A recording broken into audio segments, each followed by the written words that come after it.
Welcome, everyone. This is your friend, the DN What If, here with another exciting fanfiction. Today, we're diving into the story of What If Deku Grew Up with a Velocity Quirk?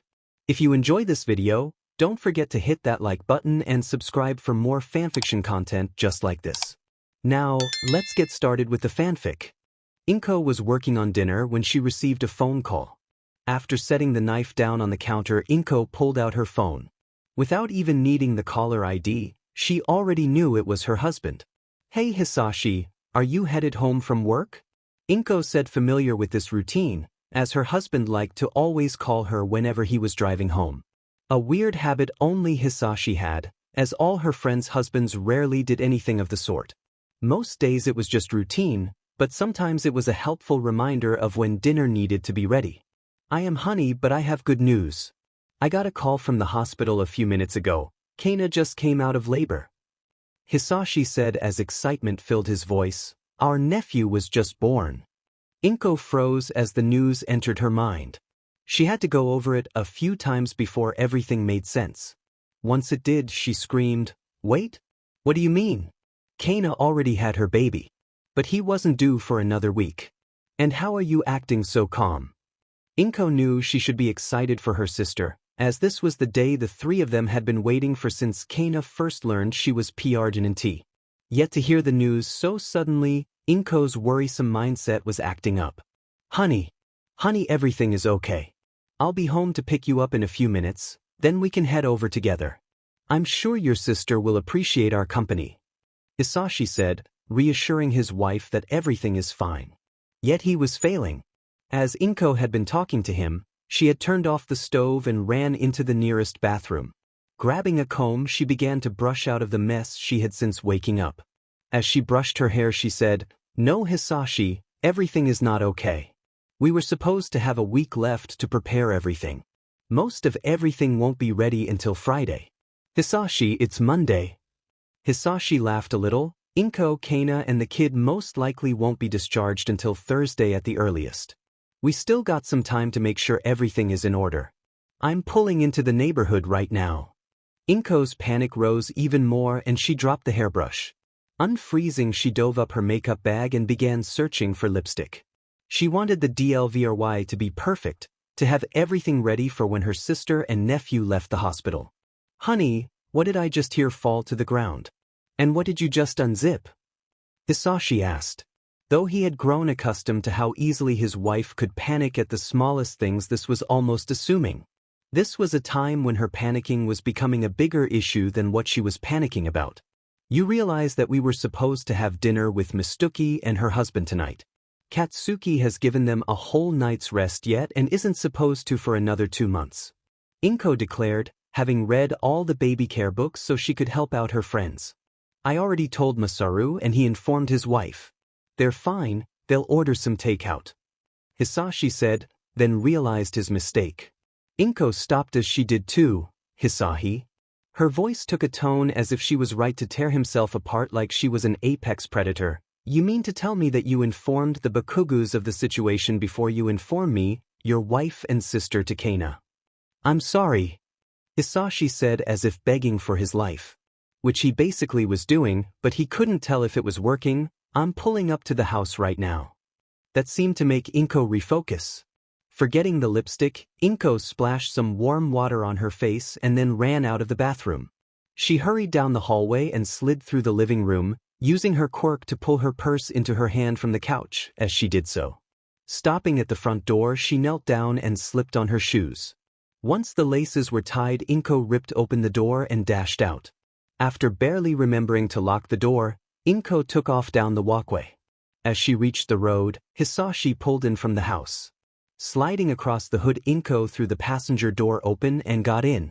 Then, without so much as a hello or any kind of greeting, Inko looked at Hisashi and said, "Drive." Knowing it was in his best interest to obey his wife's command, Hisashi put his foot down on the gas and tore down the street. Working on getting to the hospital quickly, while making sure not to get pulled over, Hisashi could see the worry growing on his wife's face. "Inko, everything will work out fine," Hisashi said, but noticed that she didn't seem to hear him. She didn't seem to be paying attention to anything around her until Hisashi pulled into a parking spot and turned the car off. As if the chair was going to shock her, Inko shoved her door open and leapt out of the car. Hisashi had to work fast to get out of the car. As he got away from the car, he looked down the parking lot and saw that Inko was already by the elevator and had pressed the button. Moments later, the elevator dinged and the door opened, forcing Hisashi to run to make it in time. He barely made it, having to squeeze in right before the door closed. He had to lean against the railing to catch his breath. He looked at Inko and said, "I don't want a word out of your mouth. I'm not the one that trained to be a hero. I feel like I'm about to have a heart attack." "I told you, you should start going to the gym more than once a month," Inko said without taking an eye on the light that indicated which floor they were on. She was barely winded despite having done more running than her husband. Hisashi shook his head as he stood next to Inko. Once they reached floor 6, the door opened and Inko began to move forwards, only to be slowed by her husband. Keeping his arm intertwined with Inko's, Hisashi walked Inko up to the reception desk. "Hello, welcome to floor 6 of Shizukoa General. Who are you here to see?" the receptionist asked, looking up from her computer. "Kana Tsutsumi," Inko said, wanting to see her sister and her nephew. "I'm sorry, we don't have anyone by that name," the receptionist said without looking at her computer. Hisashi smirked a bit. Despite Kana being Inko's sister, Hisashi knew more about the political world of heroes than Inko did. Hisashi knew Kana wouldn't use her real name, as whenever a heroine got PR'd they usually did their best to keep it a secret. And Kana had done her best to hide her PR'd. The fact the photos the media managed to get of her were always from a distance helped, making it hard to see her baby bump. Not that she really had one. "Then try Kara Midoriya. We're her sister and brother-in-law," Hisashi said, giving the name he had helped Kana set up in preparation for all this. The receptionist smiled as she did a quick look over at her computer. Then she stood up and gestured down the hallway. "She's in room, please be quiet, she hasn't had much time to recover." "Thank you," Hisashi said with a nod, then pulled Inko away from the desk. As they walked down the hallway, Inko's demeanor changed. "Hisashi, are we ready for the responsibility?" Inko asked, hugging herself. Hisashi stopped, then turned around and said, "Nope, let's go home. I'm sure your sister will be fine." Hisashi began walking in the opposite direction, but before he could get too far, Inko used her quirk and grabbed Hisashi by his shirt collar. Once Hisashi felt his shirt start to pull him back, he stopped and chuckled. He then turned and walked back to Inko, placing an arm over her shoulder. "We've done everything we can to prepare, but for things like this, sometimes your best isn't to be prepared for everything, but doing your best to adapt to the unknown." Inko hugged Hisashi and cried a bit into his shirt. Hisashi hugged Inko until she stopped crying.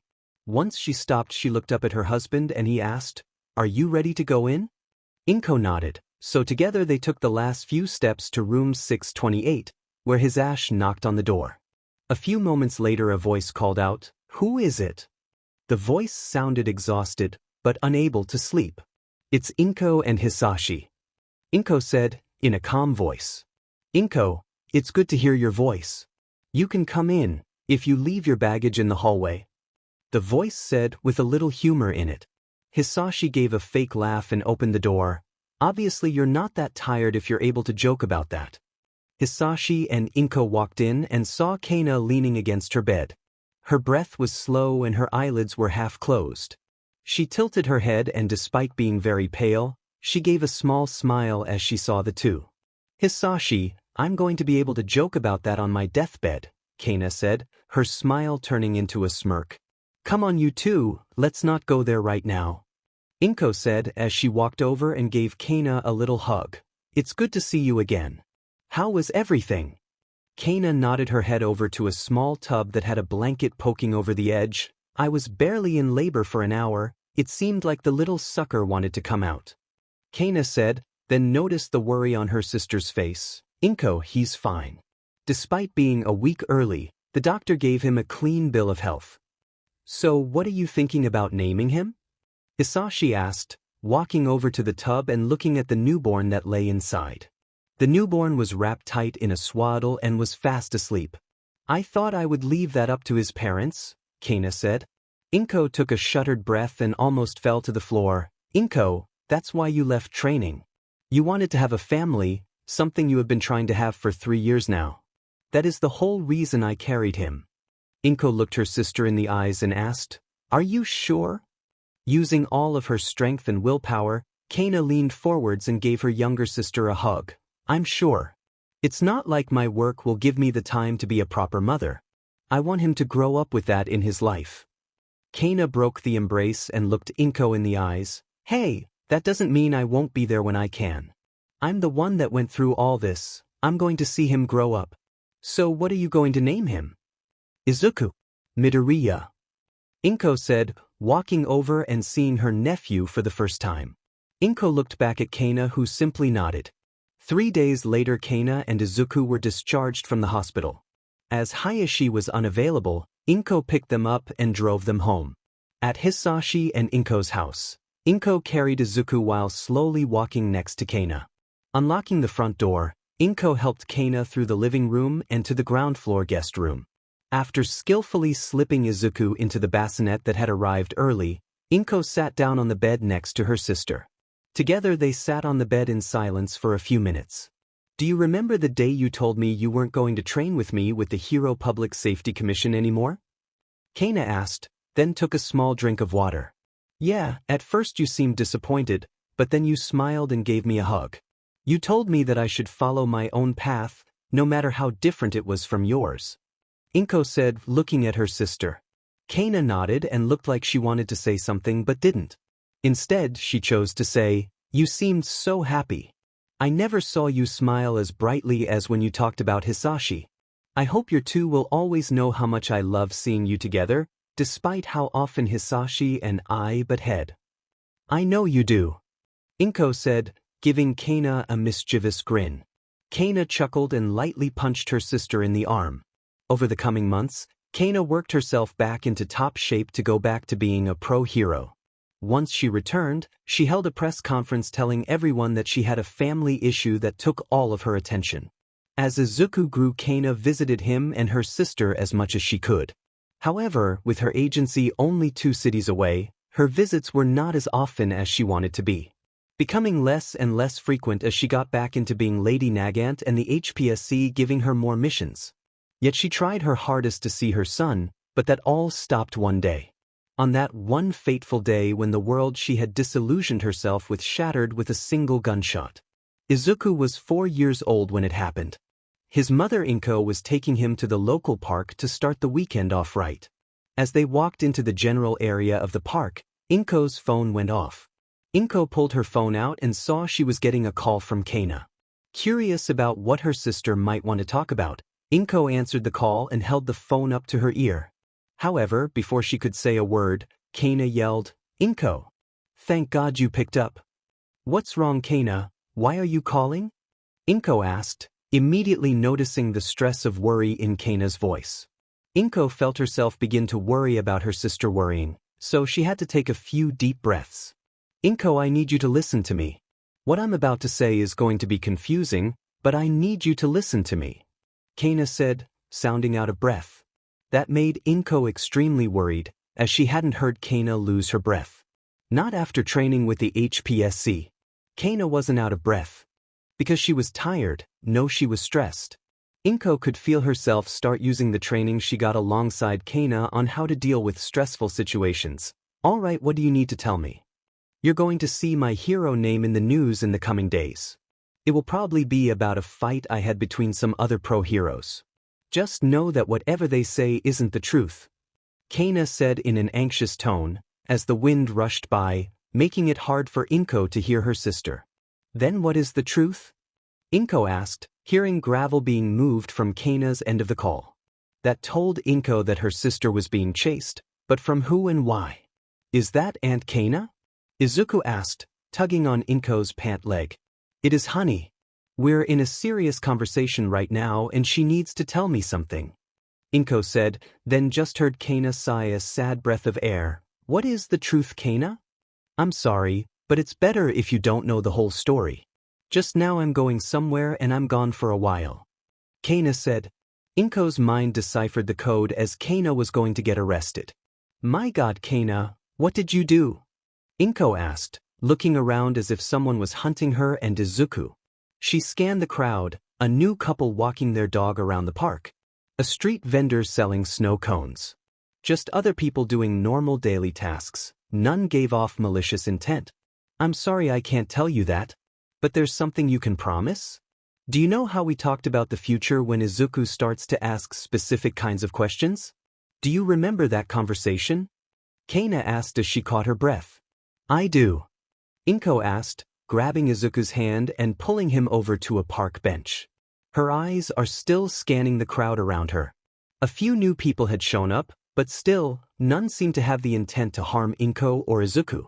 You remember how we would bring up our situation and explain the truth to him? About everything. Kana said, her voice was still stressed but it seemed to be calming down a bit. Talking to her sister always calmed Kana down, no matter what was stressing her out. I do. Inko said as she looked down at Izuku. I need you to promise that doesn't happen. Whenever Izuku starts asking those questions, tell him whatever lies will convince him the most. Anything but the truth, it would be best if he knows. It will save him from a world of pain and hurt. A legacy he doesn't need to be a part of.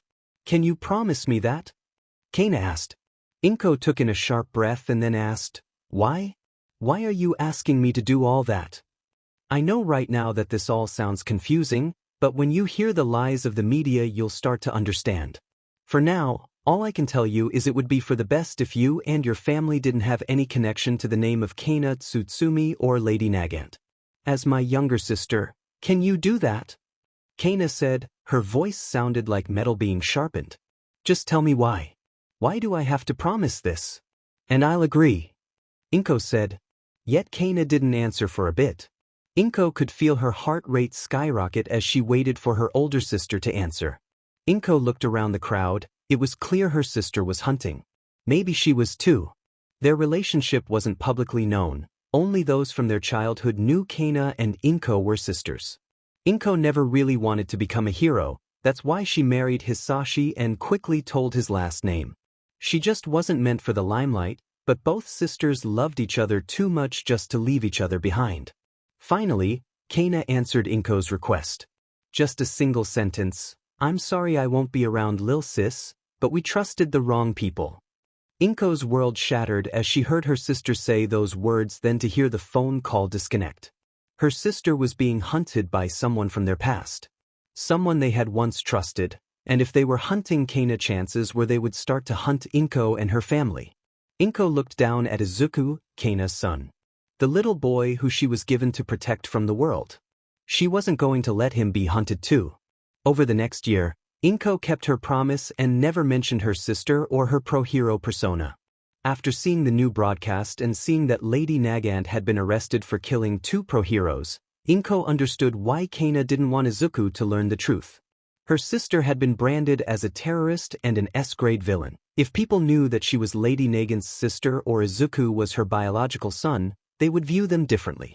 Inko didn't want to have that on Izuku's consciousness. It would make him question who he truly was. With Hisashi's connections, it was easy to erase Inko's connection to her sister. Her having Hisashi's last name and Izuku being born under the Midoriya name streamlined everything. But that was never going to be the easy part. Izuku was a smart kid, and when he realized how different his quirk was from Inko and Hisahi's quirk, he would begin to ask questions. At first, it was easy to answer Izuku's question about where Aunt Kana was and why she wasn't visiting anymore. A simple lie of how she was too busy to visit was enough to satisfy Izuku's curiosity, but Inko knew that wasn't going to last for very long. She worked every day to mentally prepare herself for the day she had to tell the biggest lie in her life. Inko thought she was ready for that day, but when it happened she wasn't. It had started out like any other day with Inko waking Izuku up for kindergarten. Izuku was slowly waking up, brushing his purple hair out of his face. After a few minutes, he was awake enough to get out of bed and get dressed. Walking down the hallway, Izuku began scratching his right arm. When Inko noticed, she asked, "Is there something wrong with your arm, Izuku?" Izuku continued to scratch his arm. "It feels sore and itchy." "Oh, you just probably slept on it weird." It can happen to anyone. Let's focus on breakfast and getting you to school. Inko said in a lullaby tone of voice she used whenever she wanted Izuku to do something without arguing. Despite the constant tingly feeling in his arm, Izuku focused on his and his mother's routine to get him ready for school. After a quick breakfast and brushing of teeth, Inko drove Izuku to kindergarten.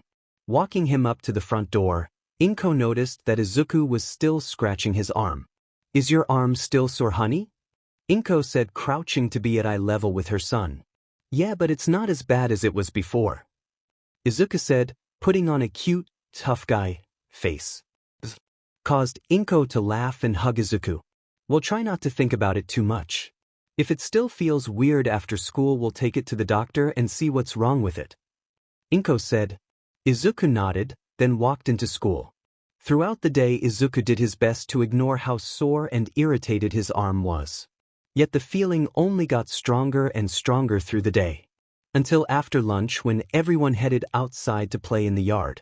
At that point, Izuku couldn't withstand the feeling in his arm anymore. Once he was outside, he stepped aside and attacked his arm. Yet the feeling never went away, even after his arm was red. As he continued to scratch his arm, he watched as the other kids kicked a ball around. They were enjoying themselves until Izuku's best friend Katsuki Bakugo got a hold of the ball and accidentally kicked it a little too hard. It bounded out of the play set and ricocheted into a nearby tree. All the kids walked over to the tree and took turns jumping up and trying to knock the ball out of the tree. "Maybe we should get one of the teachers to help," a kid suggested as another kid attempted and failed to retrieve the ball. None of them were getting close. "Nah, we don't need their help," Bakugo said confidently, as he was the only one that was even getting remotely close to the branch that the ball was resting in, though he was still a good few centimeters away. "But none of us can jump high enough to get it," another kid pointed out. Izuku pushed himself off of the building and began walking over, thinking he could help. Bakugo noticed Izuku and smiled, as despite being one of the shorter students, Izuku was the most athletic. "Why don't we let Izuku give it a try? He's sure to get it down and then we won't have to ask the adults for help." Izuku looked up at the tree. He was a good jumper, but even then he didn't think he would be able to reach up that high. "I don't know, Kaken. I agree with the others, it would be better to get one of the teachers. Besides, why don't you use your quirk to knock it down?" Izuku said, looking at his best friend. Bakugo scoffed and said, "Yeah, then I'll get in trouble for using my quirks. I guess you're just afraid that you can't jump that high." Izuku knew that Bakugo was just baiting him, and honestly, he didn't care. To Izuku, it was Bakugo's way of saying that he really thought Izuku would be able to do it. Izuku judged the height he would have to jump again, then said, "I guess it won't hurt to try. But if I can't get it, then we should ask one of the teachers to get it for us." All the kids nodded in agreement, while Bakugo just clicked his tongue at how easily Izuku could make people agree with him. Izuku backed up a bit to get a running start, signaling to everyone to give him a clear path. Once everyone had taken a big step away from the tree, then Izuku took off. As he got close to the tree, he pulled his arms back and then swung them up as he launched himself upwards. As he rose up through the air, he reached his hands up, aiming for the ball. As he began to reach the apex of his jump, it looked like he would be able to get the ball. But as it turned out, he was still a few millimeters too short. As he began to fall, he tried to force his arm to stretch off, to knock the ball out of the tree. Suddenly his right arm screamed out in pain and steam started to appear around it. Izuku felt his right forearm expand and bugled, increasing in size, while his hand stretched out in length as it became narrow. His hand shot out, knocking the ball from the tree. Together Izuku and the ball fell to the ground. As Izuku landed, he fell to his knees, holding his right arm tight against his chest. Pain exploded through his arm, just to disappear, only then to reappear. As he held his transformed arm against his chest, the pain began to slowly decrease. At that moment, the principal of the school noticed all the kids standing by the tree. As she walked over, she asked, "Is everything all right?" The kids looked at Izuku, watching as his dark purple hair began to change. It was no longer a single color, patches and strips of green were spread through Izuku's hair. Bakugo looked at Principal Nozomi and said, "I think Izuku just got his quirk." Being an old friend of Inko from the middle, Principal Iniko Nozomi knew Inko and Kana. They had both been bridesmaids at Inko and Hisahi's wedding, meaning she was one of the few people Inko told about Izuku's situation. Knowing that it needed to be kept a secret, Principal Nozomi quickly knelt down in front of Izuku and whispered, "Midoriya, I need to see your arm." Izuku slowly nodded and revealed his hand to her. While Inko and Kana always believed Izuku would inherit Kana's quirk, there was a small chance Izuku inherited the quirk of whoever his father was. If he had, then life for him would have been much simpler, going forever. Yet once Principal Nozomi saw Izuku's right arm, she knew that no one else could see it. "Izuku, can you transform it back?" she whispered. Izuku shook his head. The feeling in his arm was completely new and he couldn't control it. Principal Nozomi knew she needed to act fast, so she slipped her suit jacket off and put it over Izuku. Then she looked to Bakugo and said, "Can you please inform Mr. Bashira that he'll need to come out? I need to take Midoriya to my office." Bakugo nodded and took off while Principal Nozomi helped Izuku to his feet. She walked him through the yard and inside the building. Quickly walking through the schoolhouse to her office, Principal Nozomi locked the door as she and Izuku were in. She instructed Izuku to sit in one of the chairs as she walked over to her desk and dialed Inko's phone number. Once the line connected, Principal Nozomi said, "Hello Inko, I hope you're having a good day." "That's good to hear. I'm calling because Izuku's quirk appeared. Sadly, it's Kana. Nearly a perfect match, even down to the hair changing. No one else had seen his arm, not even the other kids. You came to me because you trusted me. It's okay for now. We're in my office right now. However, there is an issue. He doesn't know how to transform it back. I think it would be best if you got here as soon as possible. I won't be able to hold him in my office all day without some questions being asked." The Principal Nozomi was quiet for a second, then said, "Okay, I'll let the front desk know. See you in a few." She ended the phone call and then walked over to Izuku. She crouched down and looked Izuku in the eye, then said, "Your mom is going to be here in a few minutes. Okay. How are you feeling?" Izuku suddenly smirked for some reason, then held out his left hand and said, "I know how my arm was so itchy." He opened his left hand and inside his palm was a small glass marble. This got inside. Principal Nozomi looked at the marble extremely confused. A question that won't be answered until Inko arrived. Luckily, it was in a timely manner. Her arrival was announced when a knock came on the door. Principal Nozomi walked over and opened the door. She hustled Inko inside, then closed and locked the door. Principal Nozomi quickly explained how Izuku was trying to get a ball out of a tree. With that information, Inko knelt in front of her son and with a smile said, "Izuku, I'm going to need to take a look at your arm. Can you show it to me?" Izuku slowly nodded and extended his right arm from within the jacket. Inko was surprised to see Izuku's arm, then she looked at her friend. Principal Nozomi had said that it was almost a perfect match, but Izuku's arm looked nothing like Kana's. While Kana's rifle extended out of her elbow, contorting her lower arm against her shoulder. An aspect of her sister's quirk Inko honestly found disgusting. Yet instead of that, Izuku's entire forearm had transformed into the rifle.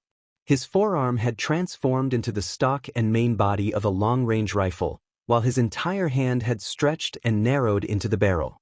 It looked like a streamlined version of Kana's quirk, meaning it had evolved and was more powerful. But now was not the time for testing Izuku's quirk. "Would be fine if I took Izuku home for the rest of the day?" Inko asked, looking over at her old friend. Principal Nozomi nodded and said, "It's standard practice for a kid to go home early when their quirk first comes in. And between you and me, if you need the rest of the week, take it." Inko nodded, then looked back at her son. She could help him learn his quirk later, for right now he needed to transform his arm back. Having trained with Kana with the HPSC, Inko and her sister learned a lot about each other's quirks. Kana has talked about how it was hard to keep her quirk from forming when she was stressed. For something like this to happen must have been really stressful for Izuku. Using the only method Inko and Kana used to calm each other down, Inko gently pressed her index finger against Izuku's chest and said, "Izuku, I want you to close your eyes and breathe slowly as you listen to my voice." Izuku nodded and closed his eyes. Emotion starts in the heart, the core of a person's soul. It flows through the lungs and swells with power. Inko traced her finger down to Izuku's midsection, then it flows through veins and moves the body. Inko brought her finger back up Izuku's chest and towards his shoulder. It goes from a person's feet to the end of the hand. Inko's finger slowly went to Izuku's shoulder, then down his arm. As Inko's fingers slowly approached Izuku's elbow, steam began to appear around Izuku's lower arm. His arm slowly transformed back into a normal arm as Inko's finger traveled down, ending by slipping off of Izuku's middle finger. Izuku took a deep breath and felt his entire body relax. "Everything is going to be okay, sweetie," Inko said, wrapping Izuku in a tight hug. They continued to hug each other for a few minutes. After they were done, Inko gave her friend her jacket back and thanked her. Inko walked Izuku out to the car and together they went home.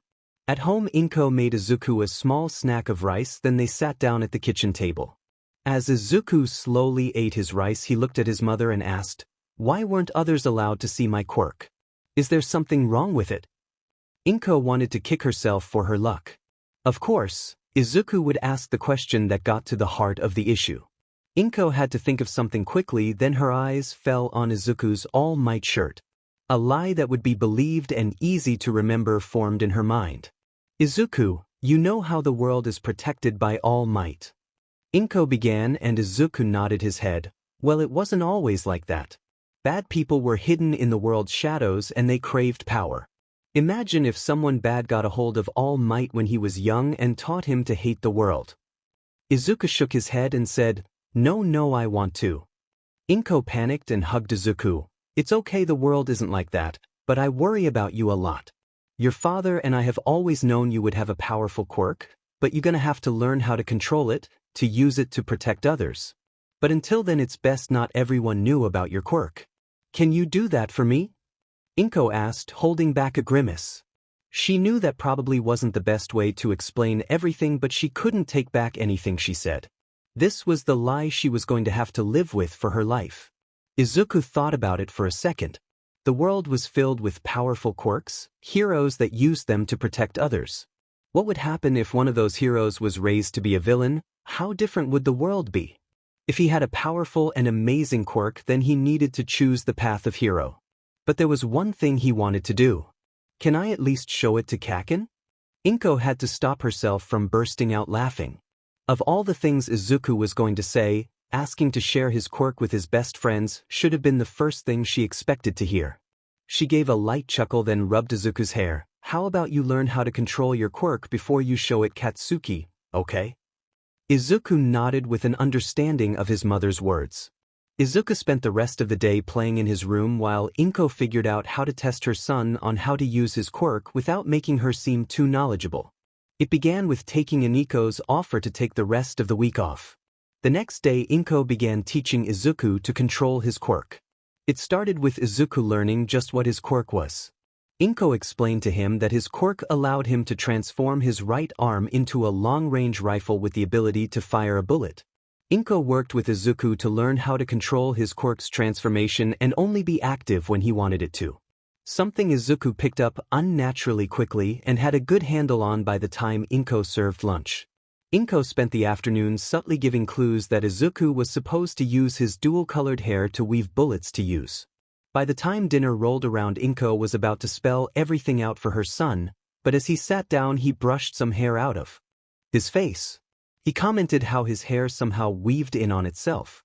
It took Izuku a bit more for him to figure out how to weave his hair into a bullet. He needed to twirl it around his finger a couple of times. Once he figured it out, he slipped the bullet through the small opening that was on the side of his forearm. Izuku felt the bullet slip into place and he excitedly jumped out of his chair and pointed his arm at the wall. Without much of a warning, Izuku flexed his arm and a gunshot rang through the house. "Izuku!" Inko screamed as she reached out and grabbed the speeding bullet with her quirk. The bullet glowed green as it slowed down, then stopped in midair. The next moment it flew straight into Inko's outstretched hand. As the bullet landed in her hand, Inko had to catch her breath. That was a use of her quirk she hadn't used in a long time. She flashed a stern look at Izuku, then in a calm voice said, "All right, rule number 1. No firing your quirk inside." "Sorry, Mom," Izuku said, transforming his arm back into its normal form. Inko sighed as she walked over to hug Izuku and say, "It's okay, honey. When I first figured out my quirk, I wanted to see what I could do with it. I accidentally pulled a hot piece of metal into my hand. Let's just be careful of how we use our quirks." Izuku nodded as he hugged his mother back. Inko and Izuku spent the evening resting from working on Izuku's quirk. Once the sun went down together, Izuku went to bed while Inko went looking through her closet for a vanilla folder. Once she found what she was looking for, she pulled out a vanilla folder that had Project Velocity stamped on the front. Inko walked back to the kitchen table and sat down. She put the vanilla folder on the table and then opened it. Inside were summaries of the different training she and Kana did as teenagers. She then came across a photo of them trying out their new hero suits, testing to see if they liked them. Lady Nagant was written over Kana's photo while Summoner was written over Inko's. But that wasn't what Inko was looking for. Moving to the back of the folder, Inko located a business card of her and Kana's old HPSC handler. Inko knew she could teach Izuku how to use his quirk, but that was about it. For the skills for Izuku to effectively use his quirk, she was going to need some extra help about that. Depending on what point you looked at Fumiko Mario's career, you could easily call it a complete success or an utter failure. When he first joined the Hero Public Safety Public Commission right out of high school, he was looking for a job to help through college. It was a low-end job, simple 9 to 5 that let Mario live a bit in luxury. But he didn't feel like he was making a difference, and that was part of the reason why he wanted to further his education. At first, he kept his head down at his job and did what he needed to do, but as he got further and further in college and worked more and more under the commission, he began to notice a gap in the skills of the average pro heroes and the skills that were needed to take down the average villain. Any villain that presented an actual threat to Japan's natural security, only the top 12 or so pro heroes were deemed capable of handling it. Even that was year to year based on which pro heroes were popular at the time. Seeing this problem and wanting to get ahead of Mario, he began constructing a program whose purpose was to find young talented kids with powerful quirks and accelerate their training to become pro heroes, so by the time they entered high school they were on the level of rookie pro heroes. Then throughout their career, these heroes would be able to handle any kind of situation they came across. Yet creating Project Velocity on paper and getting it to the hands of the HPSC president was another story. When Mario first created the program, he was still a 9 to 5 employee and didn't have much sway in anything, so he had little hope of getting the program greenlit. But as Mario worked through college and earned his master's in criminal behavior, he used his knowledge and charisma to help his coworker. With all his promotions and his position keeping him and his wife in Mustafa, Mario began to lose hope in his program. So in one last attempt, Mario decided to try and send a 1,000-page memo to the president of the HPSC. Yet he didn't expect any response, so he shelved Project Velocity for years, saving the only other digital copy to a flash drive on his keychain. And that's where Project Velocity stayed until he received words the HPSC president walked to talk to him. Mario was flown into Tokyo and given 30 minutes to give a presentation about Project Velocity. Those 30 minutes were the most stressful for Mario, but after giving his closing remarks, Mario was surprised the HPSC president began to tap his pen against his desk. More so when the HPSC president put down his pen and then rolled it away. Mario was ready to speak when the HPSC president stood up and walked away from his desk. He walked up to the floor-to-ceiling window behind his desk and looked over the city. "Tell Mario, how long have you been working for the commission?" "Sir?" Mario asked. "It's a simple question. You were able to write a 1,000-page memo abbreviating your program. You could have written it longer, but you knew the longer the memo the less someone was going to read it. So I think you should be able to answer my question. How long have you been working for the commission?" The HPSC president asked again. "Since I graduated high school, sir. I'm coming up on the 11-year mark." Mario said as his eyes jumped down the unsigned document that the HPSC president had left behind. Even early on you notice discrepancies on what makes someone a pro hero. The HPC said, as he put a hand on the window and leaned on it as he looked over Tokyo. The most preposterous city in Japan and one of the most attacked by villains. "Sir?" Mario asked. "I've been in my position for nearly 40 years, and I've never met someone that saw the same problem as I do. In your memo you're brought up that for most pro heroes it takes time for them to stop a villain, whether it's a hostage situation or a burglary. Yes, sir, it took a bit of factoring since every situation is unique in itself. Mario said he shifted his weight awkwardly. Do you still hold to the belief you wrote for Project Velocity? The HPSC president suddenly questioned, catching Mario off guard. I might have been a little strong in my wording, but yes, Mario said as he began to tap his right hand against his leg. Had he been closed in because the HPSC president thought that he was an anti-hero? On page 379, you brought up the average cost for property damage, victim comp, and taxpayer dollars used to fix a situation after a pro-hero messes up. You were a bit off in your calculation, but you were using information that wasn't the whole truth, but you were right with what you had. The HPSC president said, causing Mario to be taken back. The president of the HPSC had read his memo. You see, you were using the tuition fees that were from more public hero high schools, but private high schools such as UA or Shiketsu, their yearly tuition fee can be upwards to 10 million yen. Remind me what you come up with is the average property damage paid yearly for most pro heroes. It was 2.5 million yen at the high end, sir. Mario said. The HPSC president tapped his knuckles against the window and said, meaning within just 4 years a pro hero can cause enough property damage that the cost would have covered sending them to UA for one. The HPSC president tapped his knuckles against the window once more, then turned to face Mario. I'll be frank with you, Mario. The quality of heroes has fallen over the years. In the beginning, it was people fighting for Quirk's rights, to protect their families and nation. Nowadays most become heroes for fame and fortune, and it shows.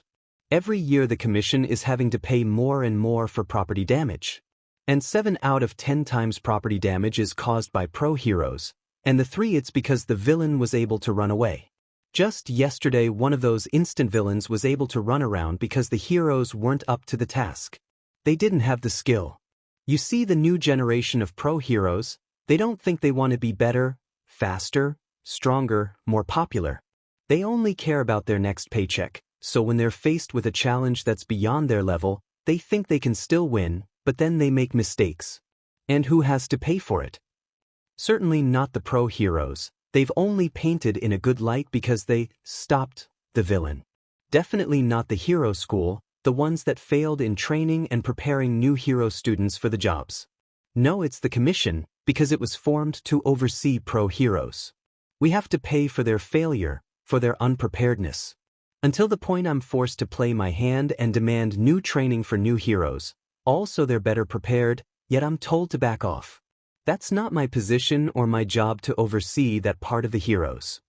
Sir, Mario said as the HPSC president was staring at him so hard his very soul was starting to shake. The HPSC president took a breath and said, I'm tired of being handed faulty heroes, having to pay for everyone's mistakes. And when I try to fix the problem, I'm barred. I'm done with political and democratic processes. I'm ready to have the issue fixed and willing to use underhanded means to do so. So we're going to attack the newer generations where they're vulnerable. I'm not following, sir. Mario said. Competition, new pro heroes all want to be the most popular, it makes their paycheck bigger. And when quality drops at the top it does so at bottom even more. So Mario, I want you to train the best DMN hero this world has ever seen. They'll be the most skilled, and when they become more popular, others will have to be better. They'll realize they have to train to be the best, not the most flashy or most charismatic, but the strongest and most skilled. They'll be able to handle any kind of villain that decides to stir up trouble. Sir, Project Velocity is greenlit. Mario said to make sure of what he was hearing. Yes, I signed off before you arrived.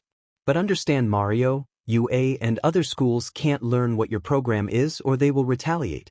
They'll claim we're undermining the system just because we're doing their job better than them. Project Velocity won't be off the books, but it will be so deep underground that no one you don't tell will ever learn about it. And this plan of ours will take time, but I'll be keeping an eye on everything.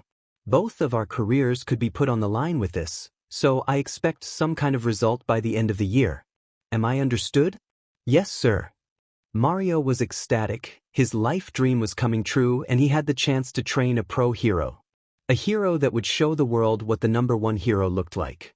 Once the meeting was over, Mario was given access to an old commission building that was used mainly for storage.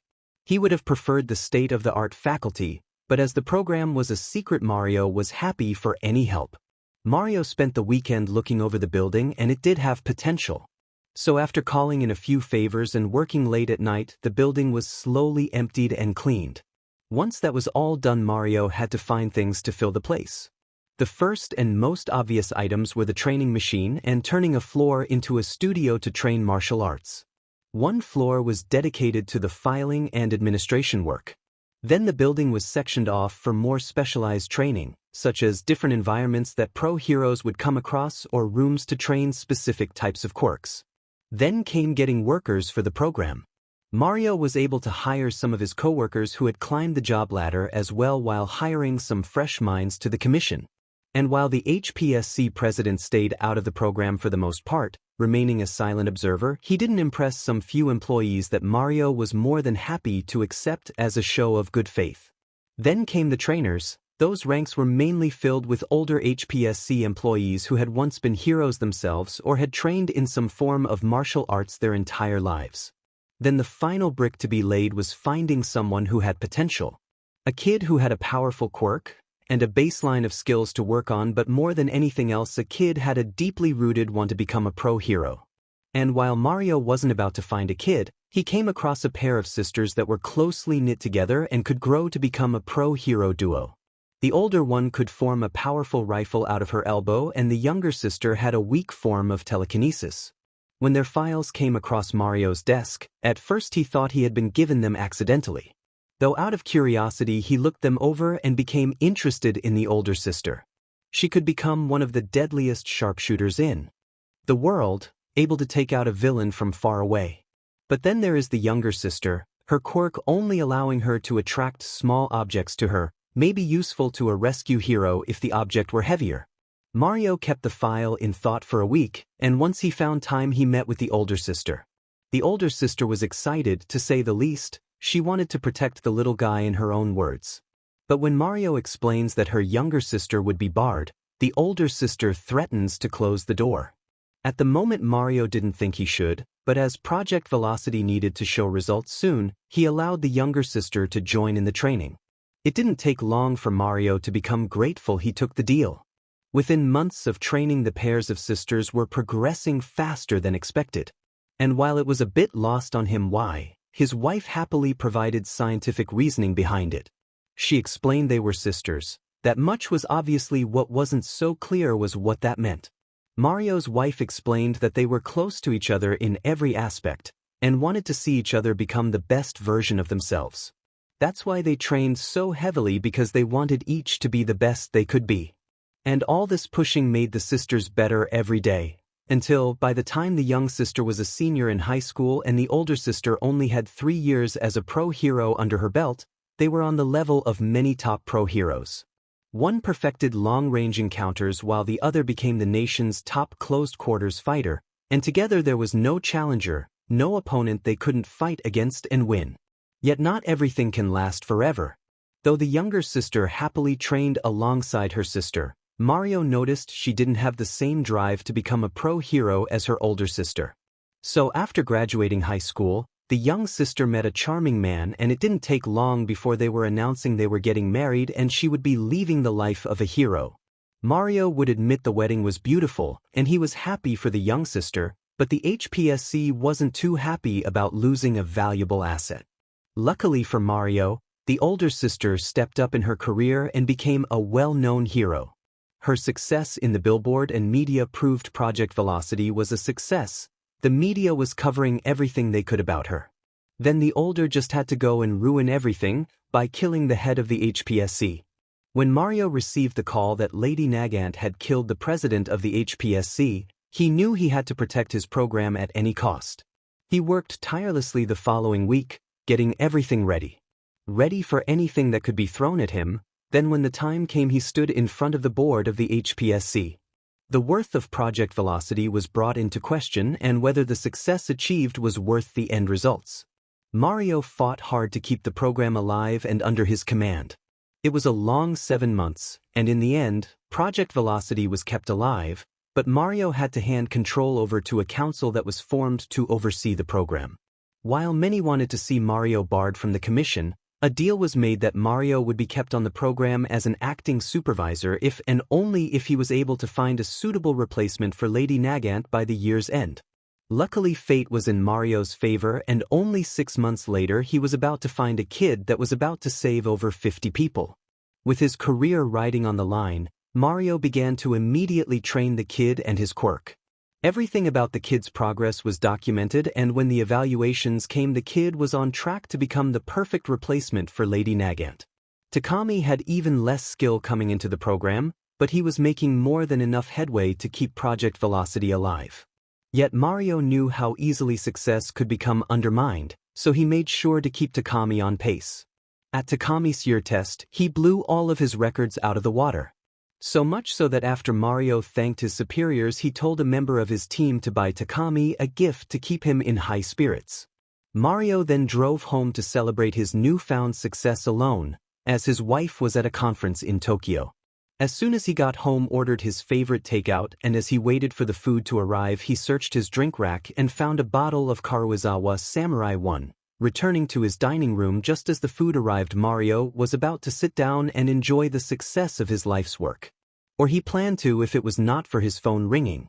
Groaning, he stood up from the table and walked up to his couch from his suit jacket.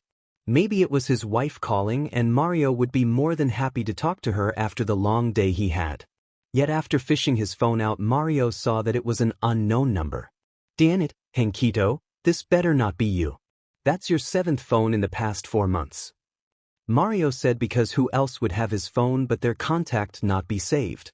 He walked back to the table and then answered the phone. What is it, Henkito? Good to hear that you haven't fired Henkito yet. A voice came through. A voice that was the start of his downfall. A voice that he honestly didn't think he would hear ever again, nor did he want to. Hold on, if I'm going to talk with you, then I'm going to need a drink first. Mario said as he put the phone on the table and he popped the cork on his drink. After pouring a small bit of alcohol and drinking it, Mario looked back at the phone. All right, who is this? I thought that's what the drink was for, Mario sir. Inko said, her voice taking a light-hearted tone.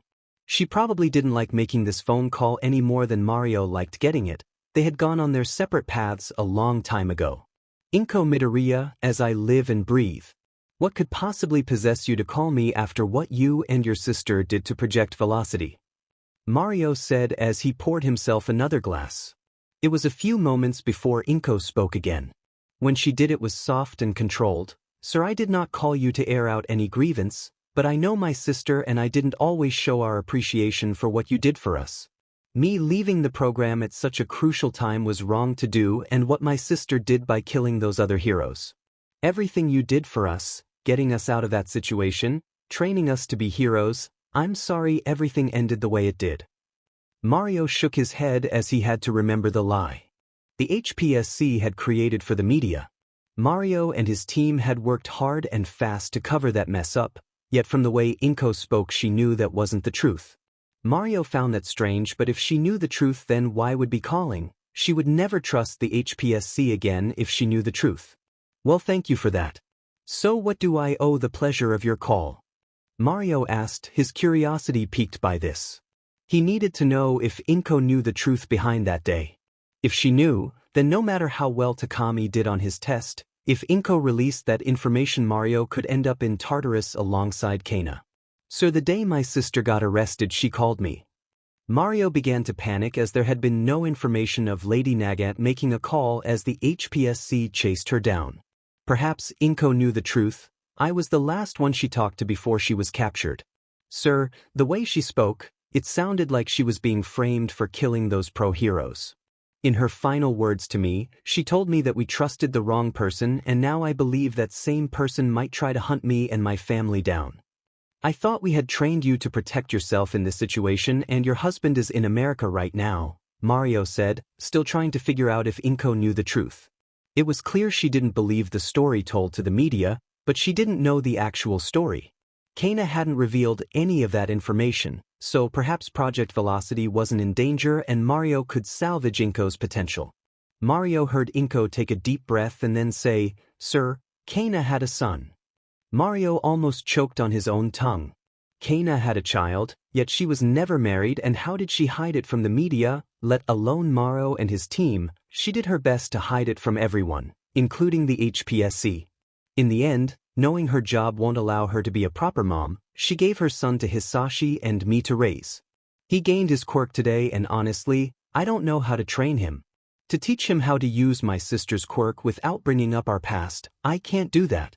I need help and you and Project Velocity are the only people I know that can do so. Maybe it was the alcohol, maybe it was wanting to make up for past mistakes, to prove that the first trainees of Project Velocity were not such a big failure as the HPSC Council thought they were. Mario absorbed all this new information. Inko didn't know the truth, and because of that she still trusted Project Velocity. Kana had a son who had the same quirk as her, meaning it would just be if not more powerful. If Mario could train this kid to be a hero, then along with Takami, the HPSC would have two well-trained heroes on their payroll. Well, Mrs. Midoriya, it sounds like your family has many secrets it's kept, but your position sounds troublesome. And though there has been rough terrain between us in the past, what kind of servant would I be to this nation if I turned you and your son away? Mario said, pouring a third drink. He grabbed it as he stood up from the table and began to pace the room. Thank you, Mario, sir. Inko said, I'll inform the HPSC Council of our conversation and inform you when a time has been set apart for you and... Mario said as he swirled the alcohol in the glass. Izuku Midoriya. Inko said, Izuku to come into the faculty. Oh, and Mrs. Midoriya, will there be any baggage this time? Mario said as he remembered Kana's demeanor that despite Inko's quirk not becoming powerful, Kana would only train in Project Velocity if her sister could join her. It had turned out to be fruitful, but it was still a risk and a gamble nevertheless, and Mario didn't think his luck would stay positive much longer. To keep Izuku from learning of his past, he has not been informed of Kana being his mother. He has always been registered as a Midoriya and I would like to keep it that way. That is all I ask for. Inko pleaded. She had promised Kana that her son would never learn the truth, and Izuku at the moment was a fragile kid. If he learned their family's dark secret, there was no telling how it would destroy him. I understand. Your sister might have been framed for her misdoing, but to save your son from the public eye, I will grant that request. No one will be informed of your son's actual parents. Mario said as he raised his drink as if giving a toast. Takemi had kept the program alive, but it was going to be Izuku who showed the nation of Japan the success of Project Velocity. Good night, Mario, and thank you. Inko said. Good night, Mrs. Midoriya. Mario said, then ended the call as he downed the rest of his drink. The day was glorious, but it was at night when true victory was achieved. Mario knew he couldn't let his opportunity waste away, so he needed to work fast.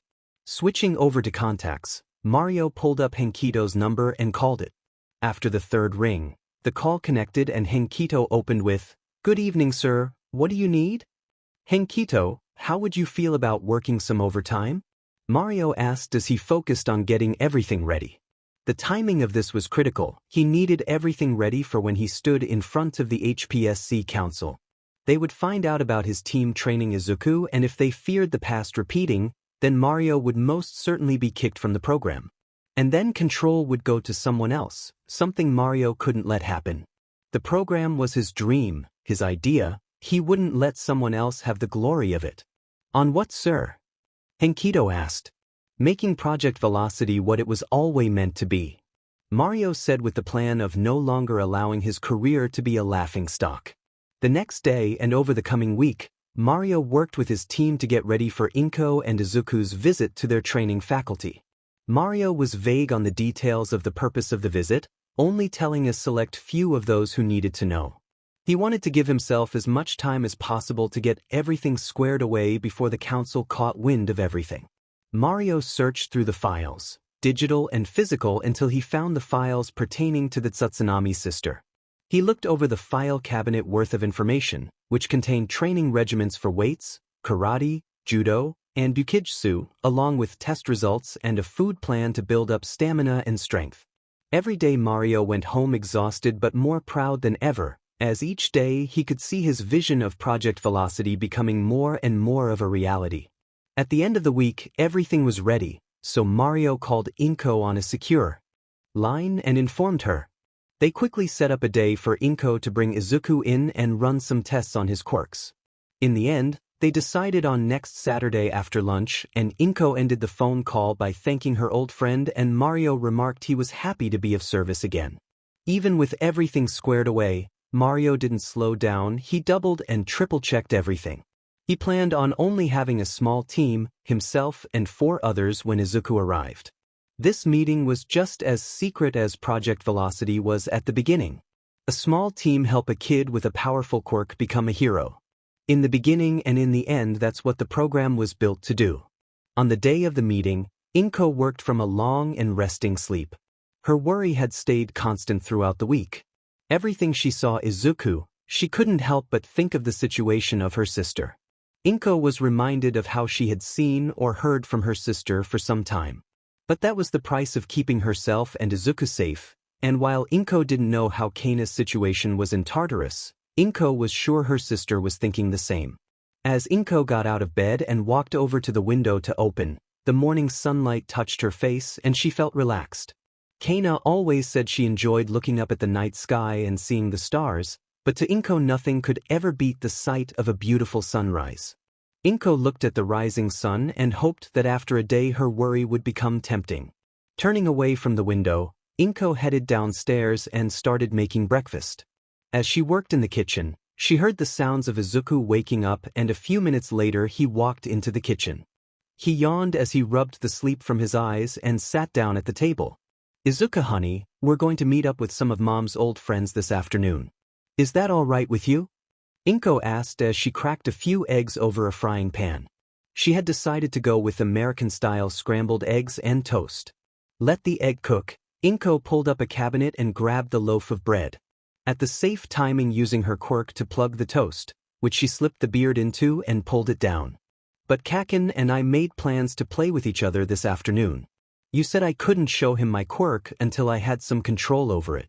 "You said last night that I had control," Izuku said in a sad tone. He had worked so hard to learn how to control his quirk. He wanted so badly to show it to his best friends. They always talked about becoming the best pro heroes, and with their quirk, they could easily do so. Inko made the mistake of looking over at Izuku and saw his big pleading puppy eyes. Despite all her training to be a hero, her ability to either take down a villain or talk them out of something. With her ability to end hostage situations, disarm a bomb and go toe-to-toe with the best pro heroes, Inko barely lasted a few seconds looking at Izuku before she broke. Kaina and Hisashi always said she had a too soft spot for kids. "Okay, Katsuki can come along. I'm sure they'll love meeting him too," Inko said in a defeated tone as she turned back to making breakfast. She could hear Izuku doing a small celebration at winning the conversation. Inko couldn't believe how much she was wrapped around Izuku's little fingers, but she had promised her sister to be a loving mother. Once breakfast was made and eaten, Inko disappeared into her room to make sure everything was ready for the afternoon.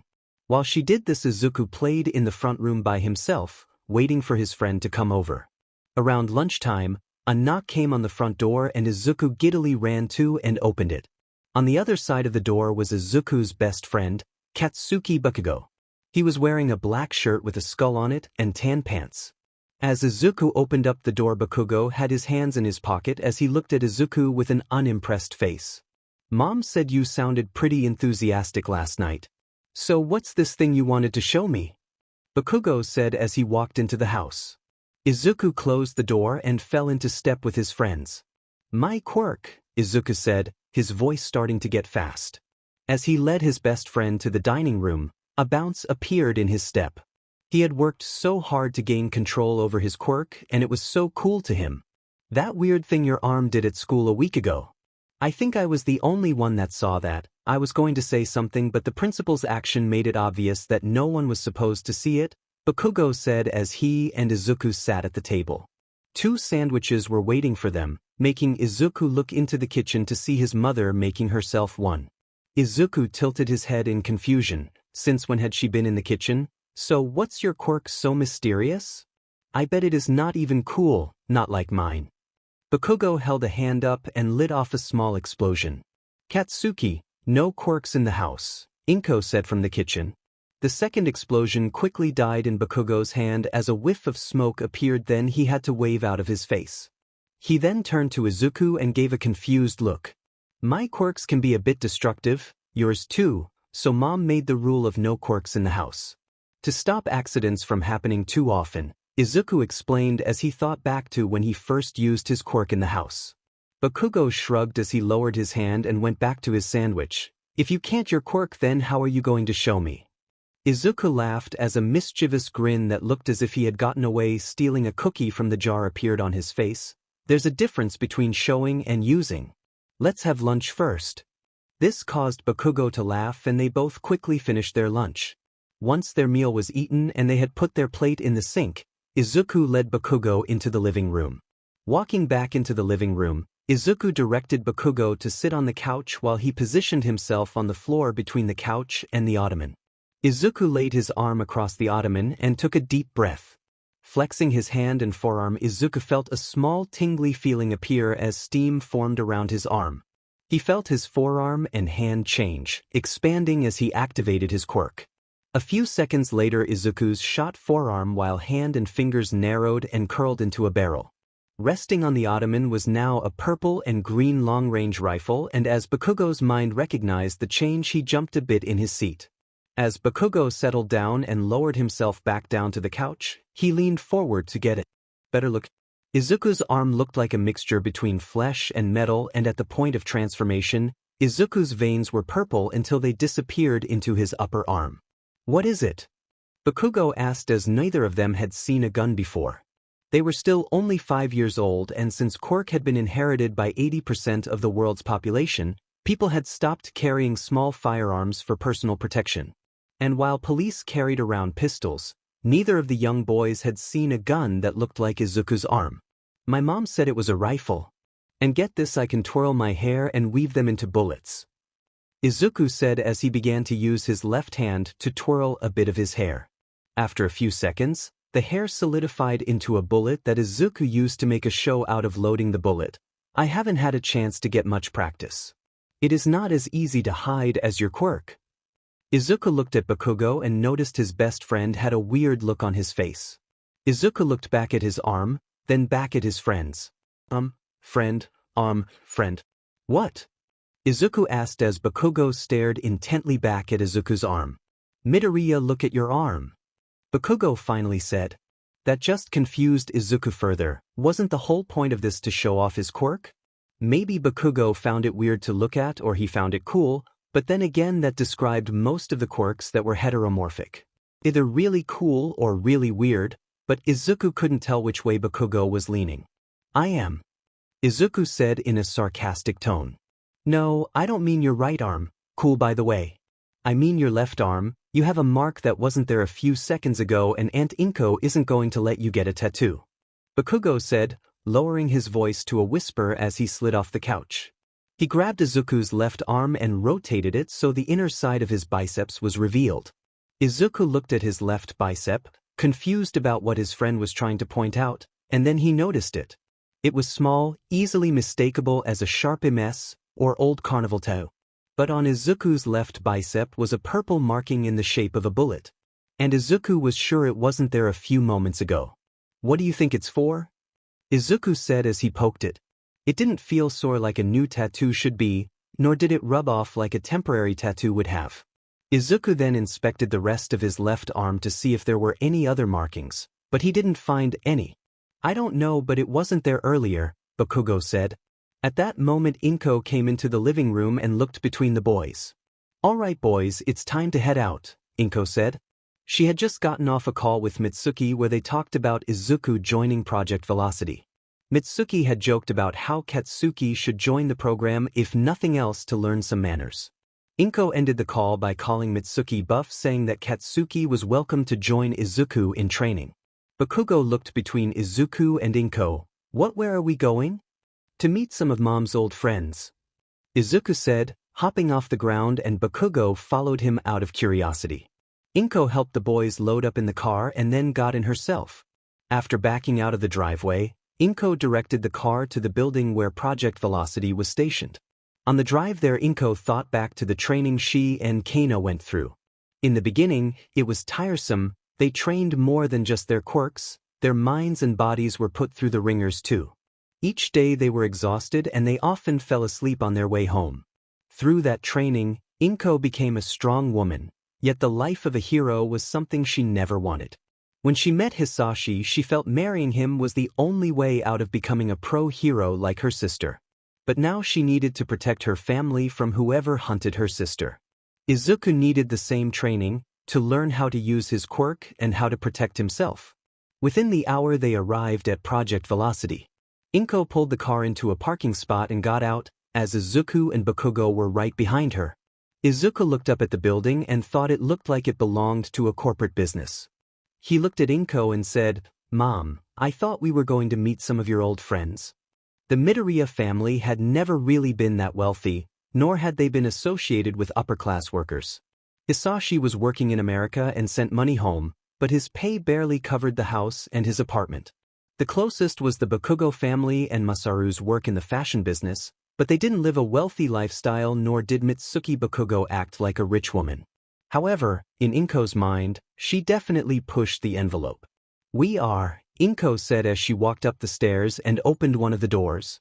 She then turned around and gestured for the boys to follow her. Izuku and Bakugo looked at each other, grins appearing on their faces as they took off after Inko.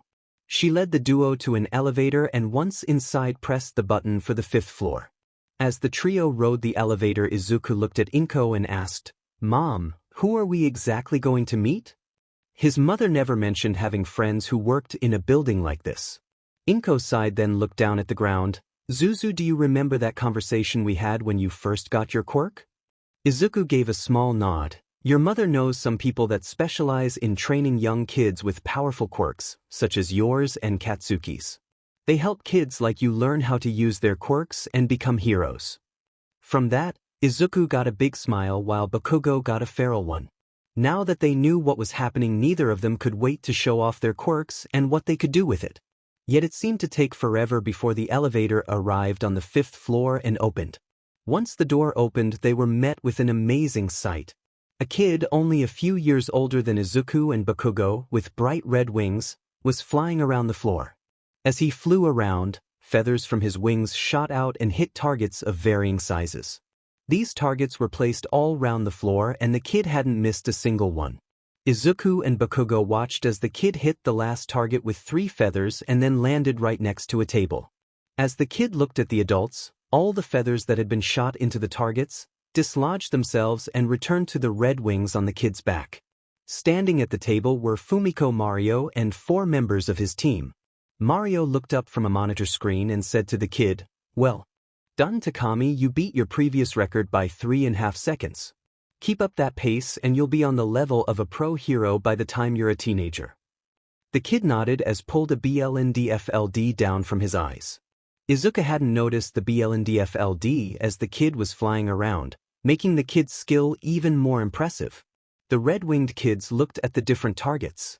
He then turned back to Mario and said, "I thought the targets were supposed to be in different places. A lot of them felt like they hadn't moved." "They were." Mario paused and then looked over the targets. A lot of them seemed to be in the same location as last time. He then turned to his workers and sighed. This caused the woman to flicker and defend herself with, "I haven't gotten much sleep because of your little side project. So sue me." Mario sighed again, as he folded his arm and brought a hand up to pinch the bridge of his nose. She was a good worker, one of the best for the program, but all the work Mario had to put in to cover her forgetful behavior. Some days were harder than others. "What am I going to do with you?" The employee, now identified as Henkito, looked ready to defend herself but then noticed Inko and the 2 boys. The gears of her mind were visible as she took a few moments to recognize Inko. Once she did, she got a big smile and yelled, "Inko, is that you?" before running over and hugging Inko. Inko had to brace as Henkito was a forgetful person and with her strength enhancement quirk, A hug from Henkito could break a few ribs. Luckily Henkito didn't squeeze too hard and Inko was able to still breathe. Inko hugged Henkito back and asked, "How's life been since I last saw you last?" Henkito didn't answer but just continued to smile until Mario and the other present members of Project Velocity came over. After Henkito released her, Inko bowed to Mario and thanked him again for his assistance. "Mrs. Midoriya, it is good to see you again." Mario then noticed there was more than one kid. One that Inko hadn't mentioned. "Excuse, but I was informed you only had one child, yet I see two. One who does not have much of your or your husband's genetics." Inko chuckled a bit then clarified, "This is Katsuki Bakugo, he's the son of one of my friends. I thought you might like to examine his quirk as well as my son's. I promise you won't be disappointed." "Bakugo? You mean that hot-headed loud-mouthed friend of yours?" Henkito said, then quickly covered her mouth. She looked at Inko as if she had just killed Inko's dog right in front of her. Yet Inko didn't seem too worried, simply waving Henkito's worry away with a hand. "I'm sure she's been called worse and what she doesn't know won't hurt her." Inko could recall that Bakugo's first name for Mitsuki wasn't Mama, it was just straight to Old Hag. Mario looked over the two boys, knowing it was just better to go along with it rather than figure out what part Bakugo played in all this. "Hello Izuku Midoriya and Katsuki Bakugo. I'm looking forward to what you will show us today. But first I would like you three to meet Kigo Takami. He's the second wave of Project Velocity trained heroes. If you're accepted into the program then you'll be spending some time training with him," Mario said as Takami walked up to the group. Takami looked between Izuku and Bakugo then bowed and said, "It's nice to meet you both, please call me Kigo. I'm looking forward to training with both of you. Mr. Mario held you in high regard, enough to make his team go without sleep for a week." "Takami, I didn't," Mario said, then looked around at the members of his team. Many had small rings under their eyes and their shoulders were hunched over. Only Henkito seemed to be the only one with energy, but that might be just because she forgot how tired she was. "Alright, head home all of you. I told you to work fast, not work yourself into your graves. I can handle the evaluation by myself." "Sir, are you sure?" one of the employees asked as it was unusual to be sent home this early in the day. Project Velocity didn't have a set-in-stone schedule for most things, as most of the timing was determined by how fast the trainee learned and improved. Yet to be set home only a few hours after the business day started. "Yes, now go," Mario said, and not wanting to wait around for him to change his mind, the members of Project Velocity quickly gathered their things and left. Takami looked at Mario with a look asking to be excused. "Sorry Takami, but you'll be staying. If you are going to train with these boys, then you need to see their level of control." Takami didn't say a word, just gave a small nod.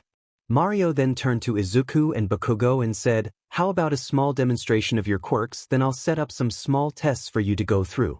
Midoriya, how about we start with you?" Mario prepared as he needed to act as if he had never seen a quirk like Izuku before.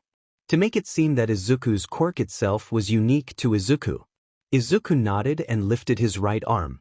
Mario was ready to see Izuku contort into a weird angle, but his eyes grew as smoke appeared around Izuku's arm. The next second Izuku's quirks took hold and his right arm was transformed, extending and building to a rifle. Mario held his breath as he looked over Izuku's quirk. It was so similar yet so different from Kaina's. The same sleek barrel design, but Izuku's rifle had a forestock and a body.